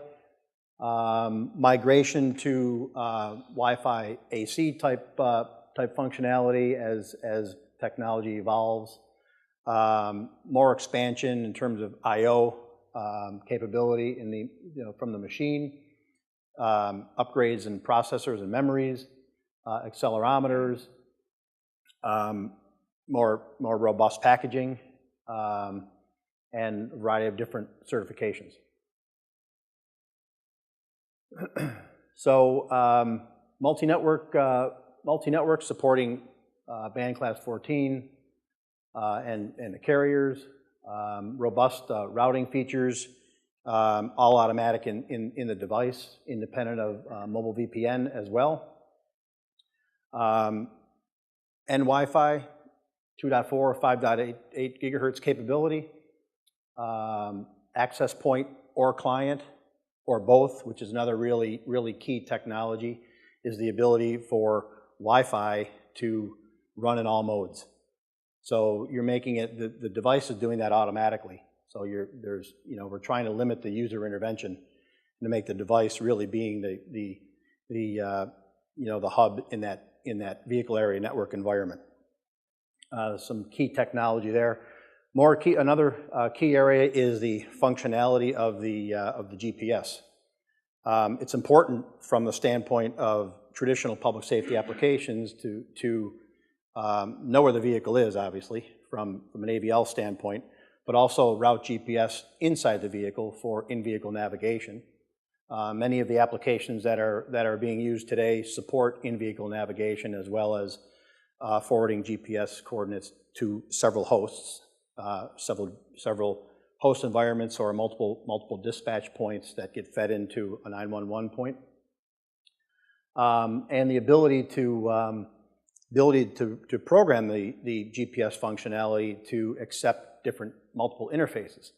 So as we know, the applications out there's nothing common about the CAD RMS environment. So everything is different. Everything has a different format interface. So you can program the device to accommodate. Oops.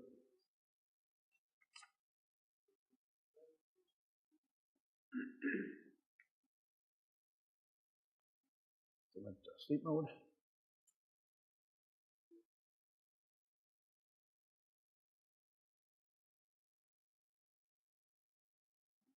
Okay, so so you can program the device to really be flexible in the vehicle tracking environment, and in the interface to the multiple CAD systems that are out there, and there's quite a few different options available. And we've worked with the CAD vendor community for a long time, and have a pretty good appreciation for what type of interface is required. And again, it's relatively easy to do. It's either a TCP/IP interface or a UDP interface, and you have the ability to really program that in the device to make that accessibility pretty straightforward. You can actually specify the type of GPS format that you want sent over there, also in a UDP or TCP/IP type format. So again, it's very flexible. The device can also be used as a standalone GPS tracker. So if for some reason the laptop gets disconnected from the device, it still reports GPS in an autonomous way. And so you can program the device to send based on time and distance reporting. So another key feature relative to officer safety and things like that, making sure that you know where the asset is. Again, I guess the key thing here is the MIMO capability. So for superior LTE performance is really important, requiring multiple antennas. Obviously, you know, as technology evolves, you know, it's going to be a challenge to minimize the number of antennas, but that's certainly with smart antenna technology, that's where things are headed. Ultimately, the architecture is very powerful, PowerPC based, and that supports the ability for mobile broadband computing. From the device management standpoint, we have a ability to utilize our device outlook platform for device management, make the changes to the device over the air. Also use it to track the device, so you know where the device is or last location. Also to get some network statistics, RSSI readings, so you have an idea of the trending of the network, what's happening in real time. And again, the most important thing is being able to manage that device, manage the provisioning of the device and deploying UICC SIM cards, and instead of having to send somebody out to the vehicle for changes to the vehicle or the firmware of the device, or even the firmware of the module, of the RF module itself, can all be upgraded through this remote portal. And also the technology can be deployed in a private cloud and deployed at tier 1 customers who want to have that on the right end of their network. So as technology evolves, and the big trend is for cloud computing and managing a device, whether it be a vehicle or whether it be a fixed machine location, managing the device through the cloud and integrating the device and the carrier provisioning, whether it's FirstNet provisioning or whether it's carrier provisioning. CalAmp is in a position to do that work end to end. We do it today on all our devices that we ship. All the devices are resident on our cloud. Data is accessible from our customers, or we can build an enterprise interface that segregates large enterprise data from the rest of the cloud environment. And so we're in a position to deploy very large machine-to-machine applications within enterprises. And so this gives you an idea of the framework. You've got the devices, whether it be mobile or fixed. You've got the carrier relationships and the ability to provision a device at the factory that ships to a customer live and provisioned. Insert the SIM card and you're live on the network. And then an architecture to allow for the tools and web services interface and managing the data in a variety of different ways. And so this is all being done in a cloud environment. And that's the way the market is evolving, and certainly will be a key technology for FirstNet.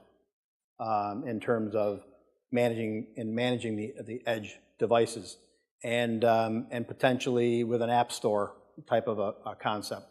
We've seen AppGo and FirstNet start to align in terms of building an app store concept. Who would have thought, right? But that's happening, and if you go onto that app store, you'll find some pretty interesting, public safety germane applications that folks are being very, very innovative about. And you'll also find that a lot of the CAD companies, CAD RMS, mobile software companies as an integrated solution are putting that in the cloud as well. So being in a position to have the device, to have the relationship with the carriers and FirstNet, and just the back end to make that integration much cleaner and easier with common APIs and web services interface is really going to be critical in growing this business.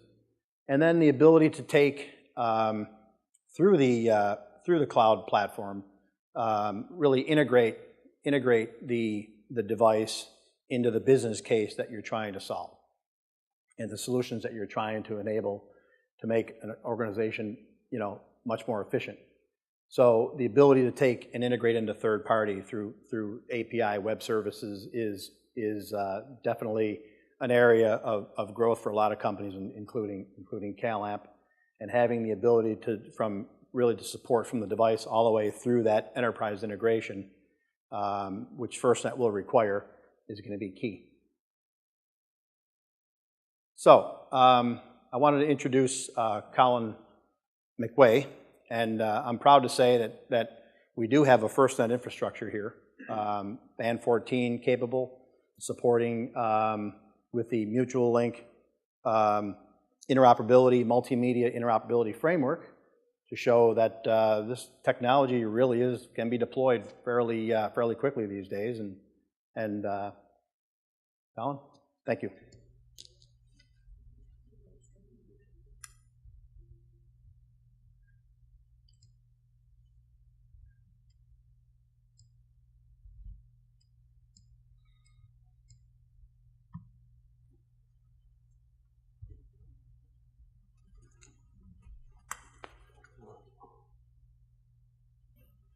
Can you hear me?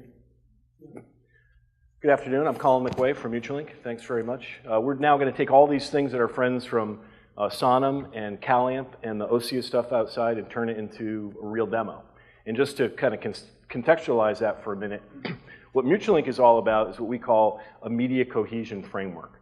And we started out trying to solve the very complex problem that was presented when the DHS put in place the National Infrastructure Protection Plan, right? They put these 18 different categories together, from first responders to transportation, energy, et cetera, and said, okay, now in times of crisis and otherwise, these people need to be able to communicate. So you have a massively complex problem of completely different types of organizations with completely different types of media. And when I say media, I'm referring to things like radio systems and data systems and video systems and telephone systems, with all different kinds of pipes, right? Some of them use terrestrial, some of them use satellite, some of them use commercial 4G, and now we introduce this new FirstNet into the picture. And how is it that you get all these people to work together? And from a lot of previous experience, we learned that there are a couple of very important attributes that needed to be in place in order to make this happen. One is you had to really respect the sovereignty of each of those individual participants, right? So if I'm an agency, I'm not going to really under any circumstances allow someone to come in and grab my communication system, right? I'm not going to let them touch my radio system. I'm not going to let them have unbridled access to my video system. We also understood that you needed to have a really secure environment to make these people willing to play together. So we developed this centralist, very secure architecture and simply go into these different organizations and have them enable their media onto this really secure network. And we find that we solve some of the really most complex problems in communications with this method. And I'll give you a couple of examples. You're looking at a live network here. We started off in selling into New Jersey. We're based in Connecticut and Boston, but we started off selling into New Jersey, and we've now turned that into really the most connected place on planet Earth. Hundreds and hundreds and hundreds of entities all across that universe are able to securely share their communications media.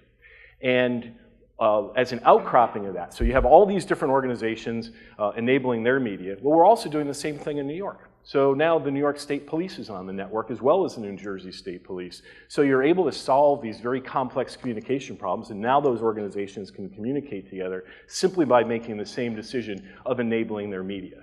Now enter FirstNet into the picture. In the active system down in Harris County, we're deployed, actually procured, not just deployed, procured there, and we're working very, very closely with the New Jersey FirstNet people, Fred Scalera and his team, and we're going to be deploying in all of his SOWs as well.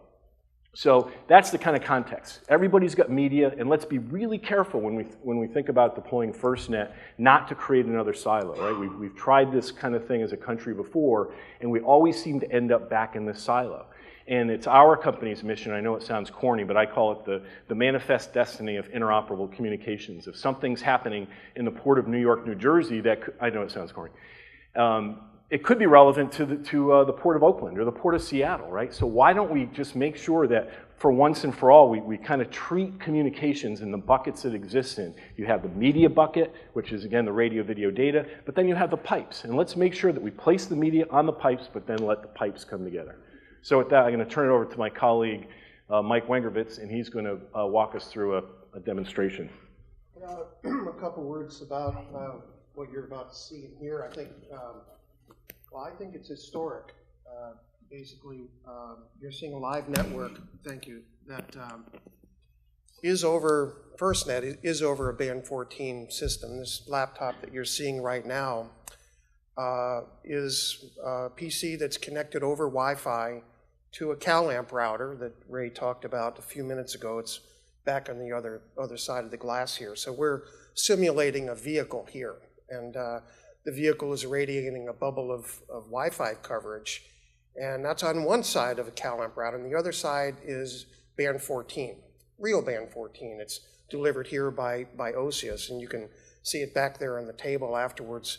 Come and take a closer look at it. It's a portable system, and that band class 14 is also radiating a bubble of coverage around here. So it's able to talk to a live device, as you saw earlier from Bob's company, Sonam. This is a live band 14 device. It's one of the nice Sonam phones. It's on that band 14 network, and we're communicating across this bubble of coverage back securely through the internet to hundreds of other agencies that are already on this system.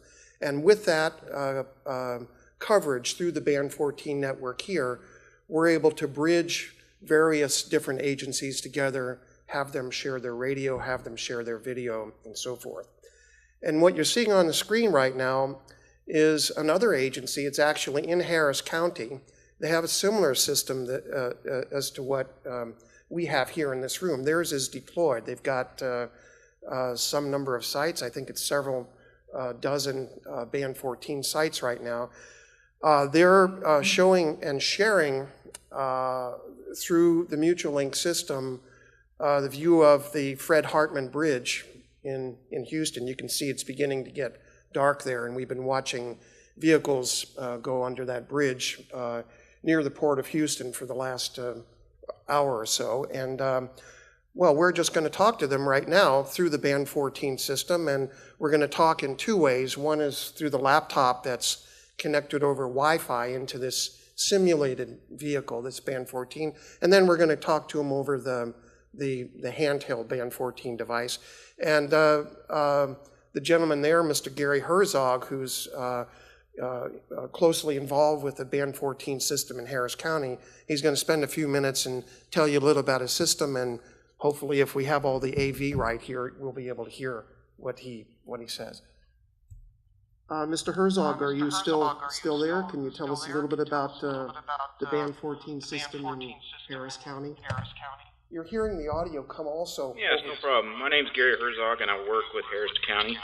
And we got a public safety band class 14 LTE system that consists of 14 sites total. One site is a COW, and 12 sites are located in Harris County, mostly around the Port of Houston to provide port security communications.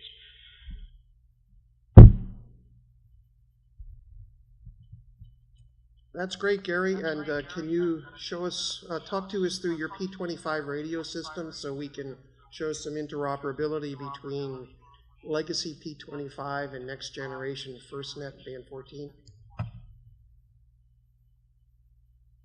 Yeah, it's no problem. This is 1 Robert 35 on County Top Room X-Sworn 5. County, our 13th county system around Harris County provides communicate approximately about 80,000. What it sounds like. Copy that loud and clear. I'm now talking through the Sonam handheld phone, where native band 14 is also this phone that Bob talked about earlier. I'm depressing the push-to-talk button on the side of it. So think about the legacy operations hitting the push-to-talk button on the radio.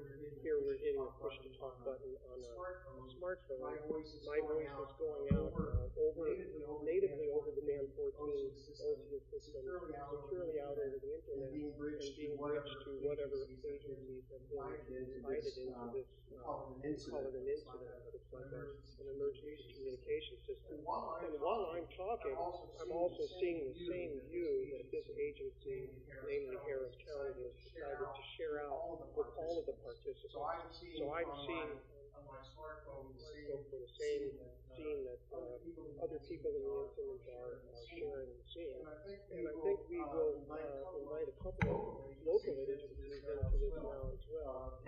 Captain Hughes will bring in some folks in California that will also be joining.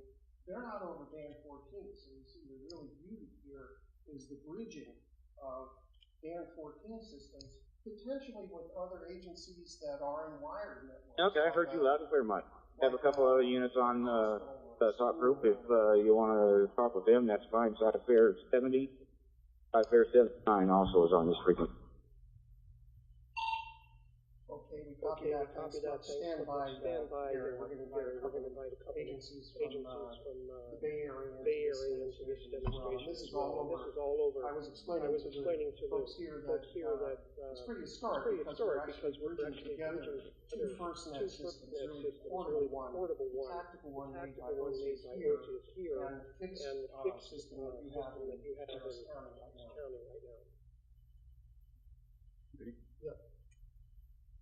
Academy of the Arts, San Francisco. This is FirstNet test in Sacramento. How do you copy? Oliver.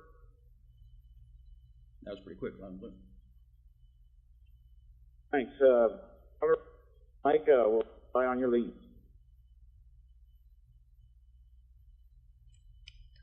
San Francisco, Nickrick. This is FirstNet Sacramento test. How do you copy? We copy you well. San Francisco DEA, this is the Sacramento FirstNet test. How do you copy? Loud and clear. And San Mateo County Dispatch FirstNet test. How do you copy? They make it in.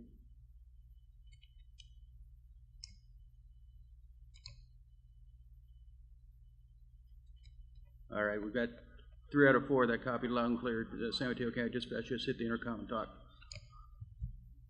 Learning as we go.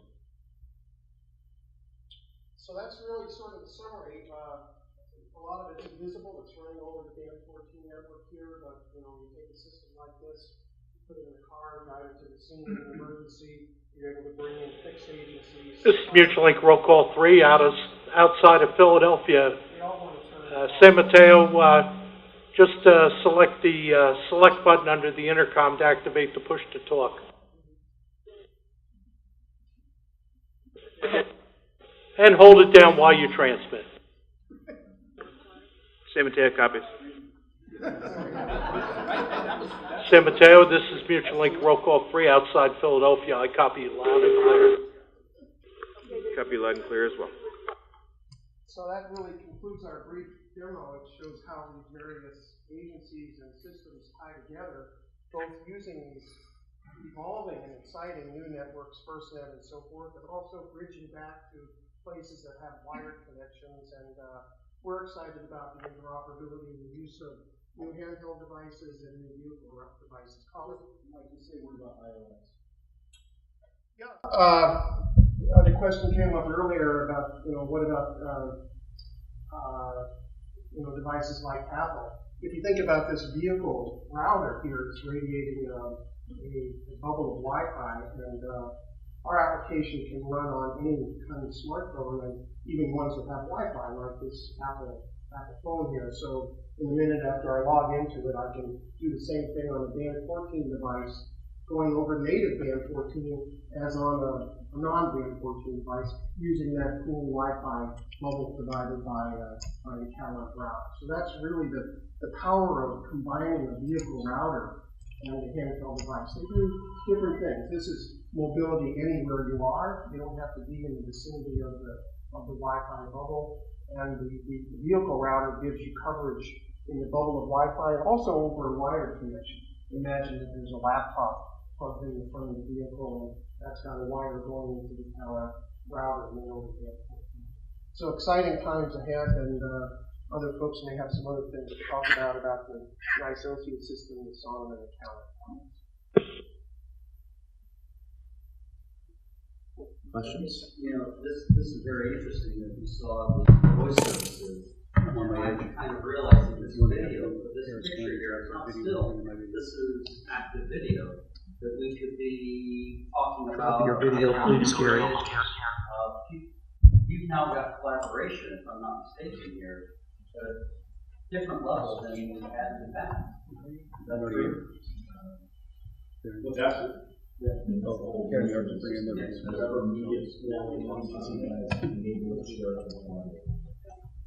you have this video, your chat, your voice? It's just I actually did a question perhaps to help you with this. If you think about it, the whole country is not going to go to FirstNet like a light switch. So you've got these interstate cross-border situations that I think you just gave a solution to, that one state goes to FirstNet, let's say California, and then Nevada doesn't go for 6 months for a number of very good planning reasons.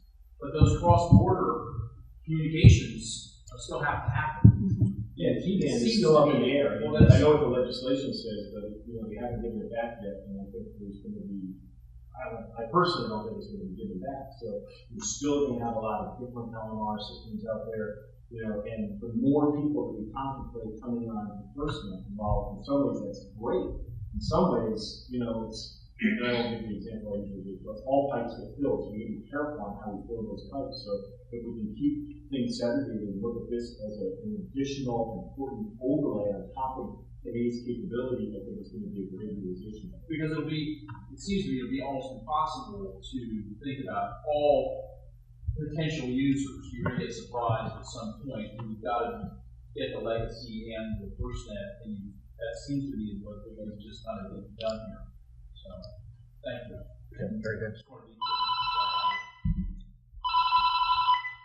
Actually, Captain Verbuge reminded me of one other part of the demo, which I could have missed. It was used by the Massachusetts State Police. We heard a little bit about the Boston Marathon earlier. They used this feature this year.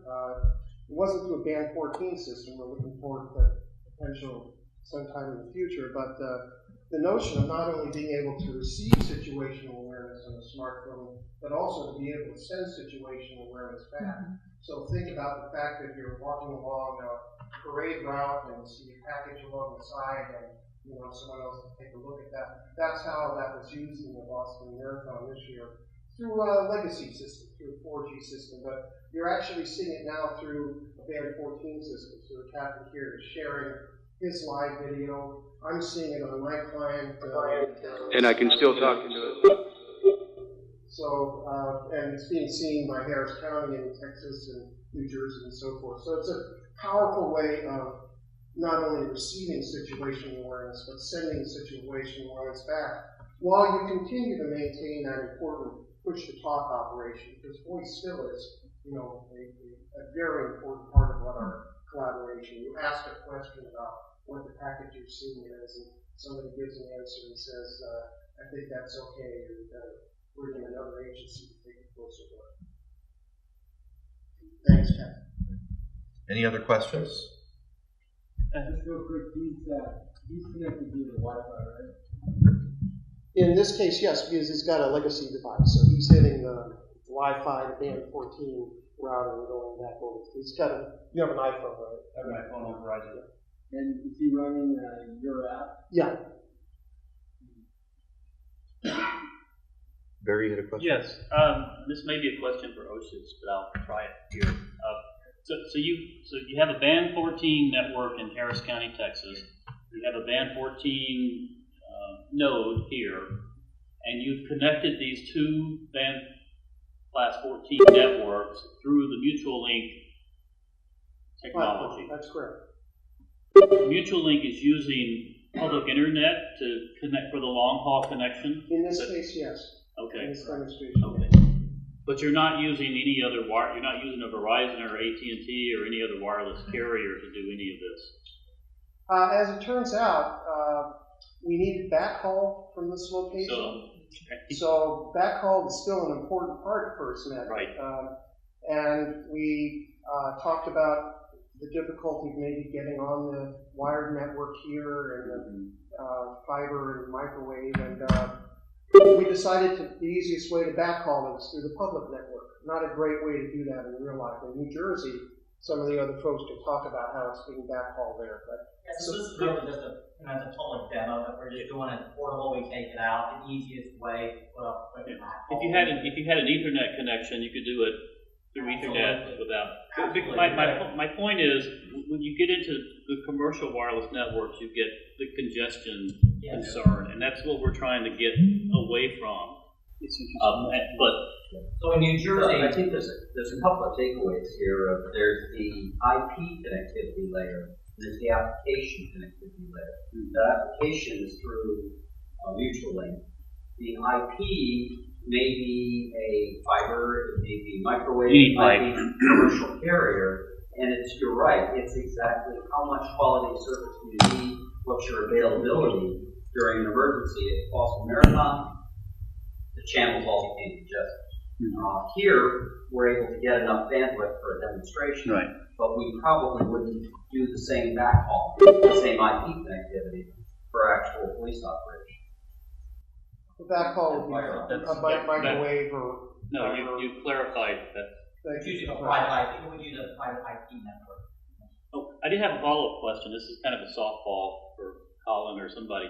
You were also able to plug in LMR 700, 800 megahertz radios into this. Yeah, there's a P25 radio shared from Harris County. One of the interesting things about our system is that as more and more departments go to encrypted radio systems using our technology, we can take radio systems that have completely different encryption and share them together encrypted without doing the crypto piece.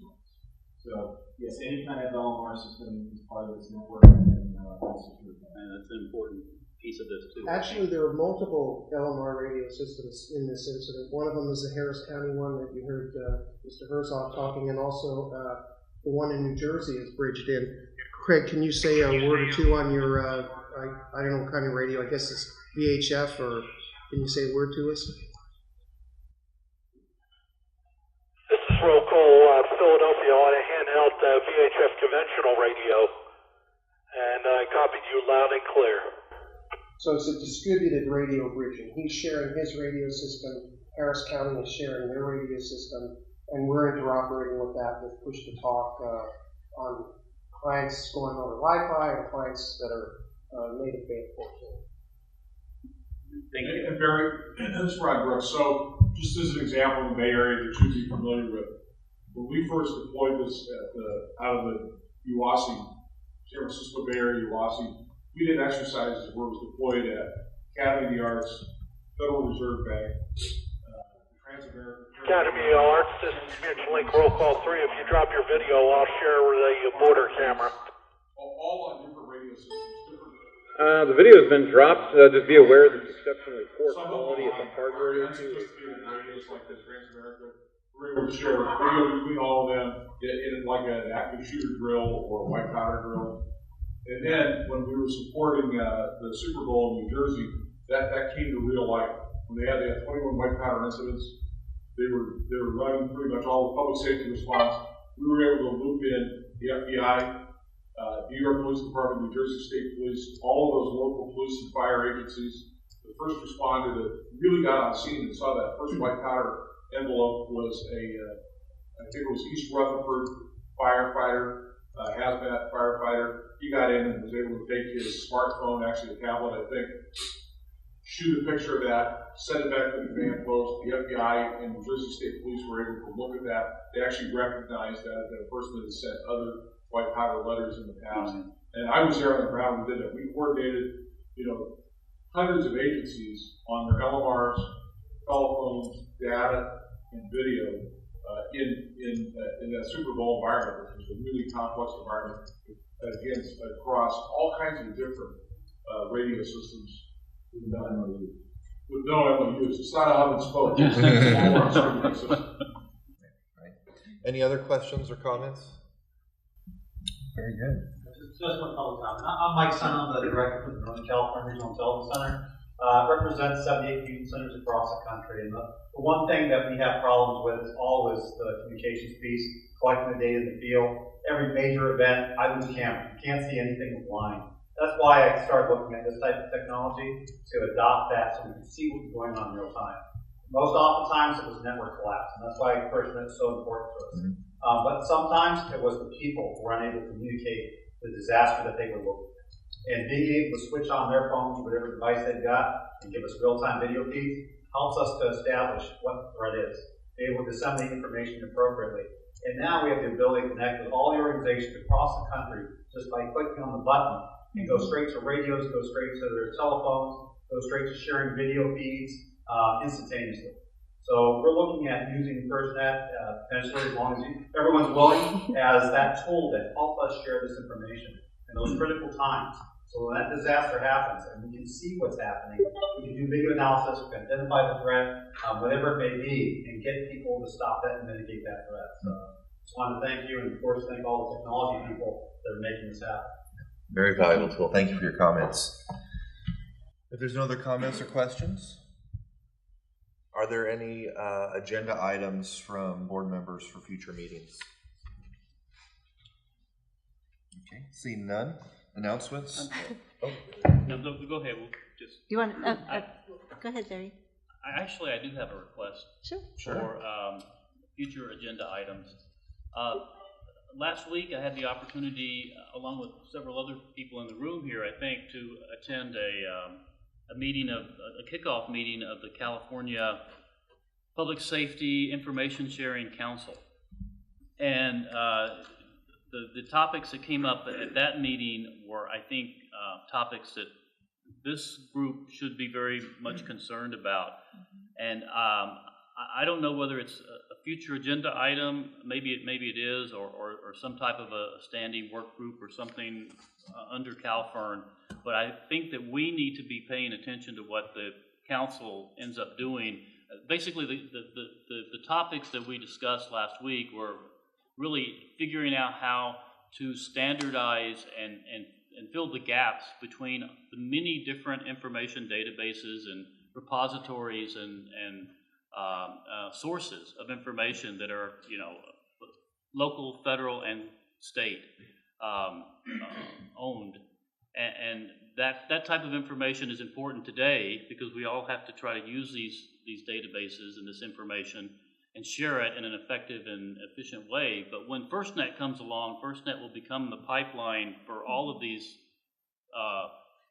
information sources. And so I think this board needs to really be closely watching or tied into what the Information Sharing Council ends up doing. So I would just suggest that we, I guess as a future agenda item, put together something, a report or something on the efforts of that group.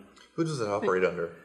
It operates, yes. and, Okay. and actually I was going to mention that too, but because Barry and I had kind of tag teamed a little bit during the presentation. That was one of them I quickly got over and made it as the meeting was starting for Karen. So one of the things that Karen wanted us to try to mention here was we have this governance board that we started this year, and it's a lot of the same entities that are going to be on this information sharing council. And so we're thinking to be, aware of everybody's time and not having another committee to sit on. Maybe this is one of those areas that we can also help support this council. It hasn't been vetted through our agency yet or others, but we did want to kind of mention that we thought, here's the same type of information. It's obviously we're looking at the pipe and they have all the information, and there's so much out there and we need to share it during, critical times, that maybe this is a place to kind of be a board member, have it on our board agenda. So we will keep that on our agenda for probably the next meeting, so we can talk about it a little bit more in depth, because they will be having, I believe, another conference call in January. I think they're trying to set one up. Yeah, so we'll let you know and send out information to the board members as soon as we find out some more information. And then I also had a couple other things that came up this week. There was an interesting call that Karen and I were on. We had our state point of contact call yesterday with FirstNet. The call centered around some activities that FirstNet had done through this programmatic environmental impact and scoping meetings. And it was California, Arizona, Nevada, Oregon, Washington, I believe Idaho was on the phone also. Apparently these meetings took place and the state point of contacts were not notified in a timely manner. And the one in California happened on December 4th, and that was an hour prior to that meeting is when Karen got notified that there was a meeting on this. So we talked to FirstNet and talked to the person that was actually running these meetings, that we're here to support these types of things, bring the appropriate entities into the room, get the information that they're looking for. This is definitely a big issue because NEPA and CEQA are environmental areas. There's a lot of historical tribal lands, lots of things in California we have to be aware of for FirstNet to build this broadband network out on. So again, they apologize. They want us to realize that we will be contacted prior to these meetings. We will get this information out publicly, but we'll also get it out to our board members. Again, this box will be able to have, more notice so that they can get the appropriate people into these meetings. The other thing I wanted to mention is in your packets is our draft of our state consultation plan that we have going through our approval process at this time. We're hoping to get this to FirstNet for Christmas, so we're waiting for it to be approved, and then we will actually get this out on our website also. The presentations today and the information will be out on the internet. I believe there's a, if you don't have the actual website, we can get that for you from one of our staff people here in the room. And we have also, and I don't recall if Mike did mention this, but we have 325 surveys as of the date today. So if you can, people that are here for the first time or haven't heard of this, we have a public safety broadband survey that we're trying to get as many responses back that we can, and this information will go back to also Homeland Security Office of Emergency Communications to put together a nationwide kind of gap analysis and survey results on coverage and user and devices out there today. Thank you. Any other announcements? With that, if there's anyone interested in public comment, we'll now take comments from the public. Seeing none, we will adjourn. My thanks to the board members, to all of our presenters today. Really outstanding presentations, and thank you all for attending. Thank you. Happy holidays.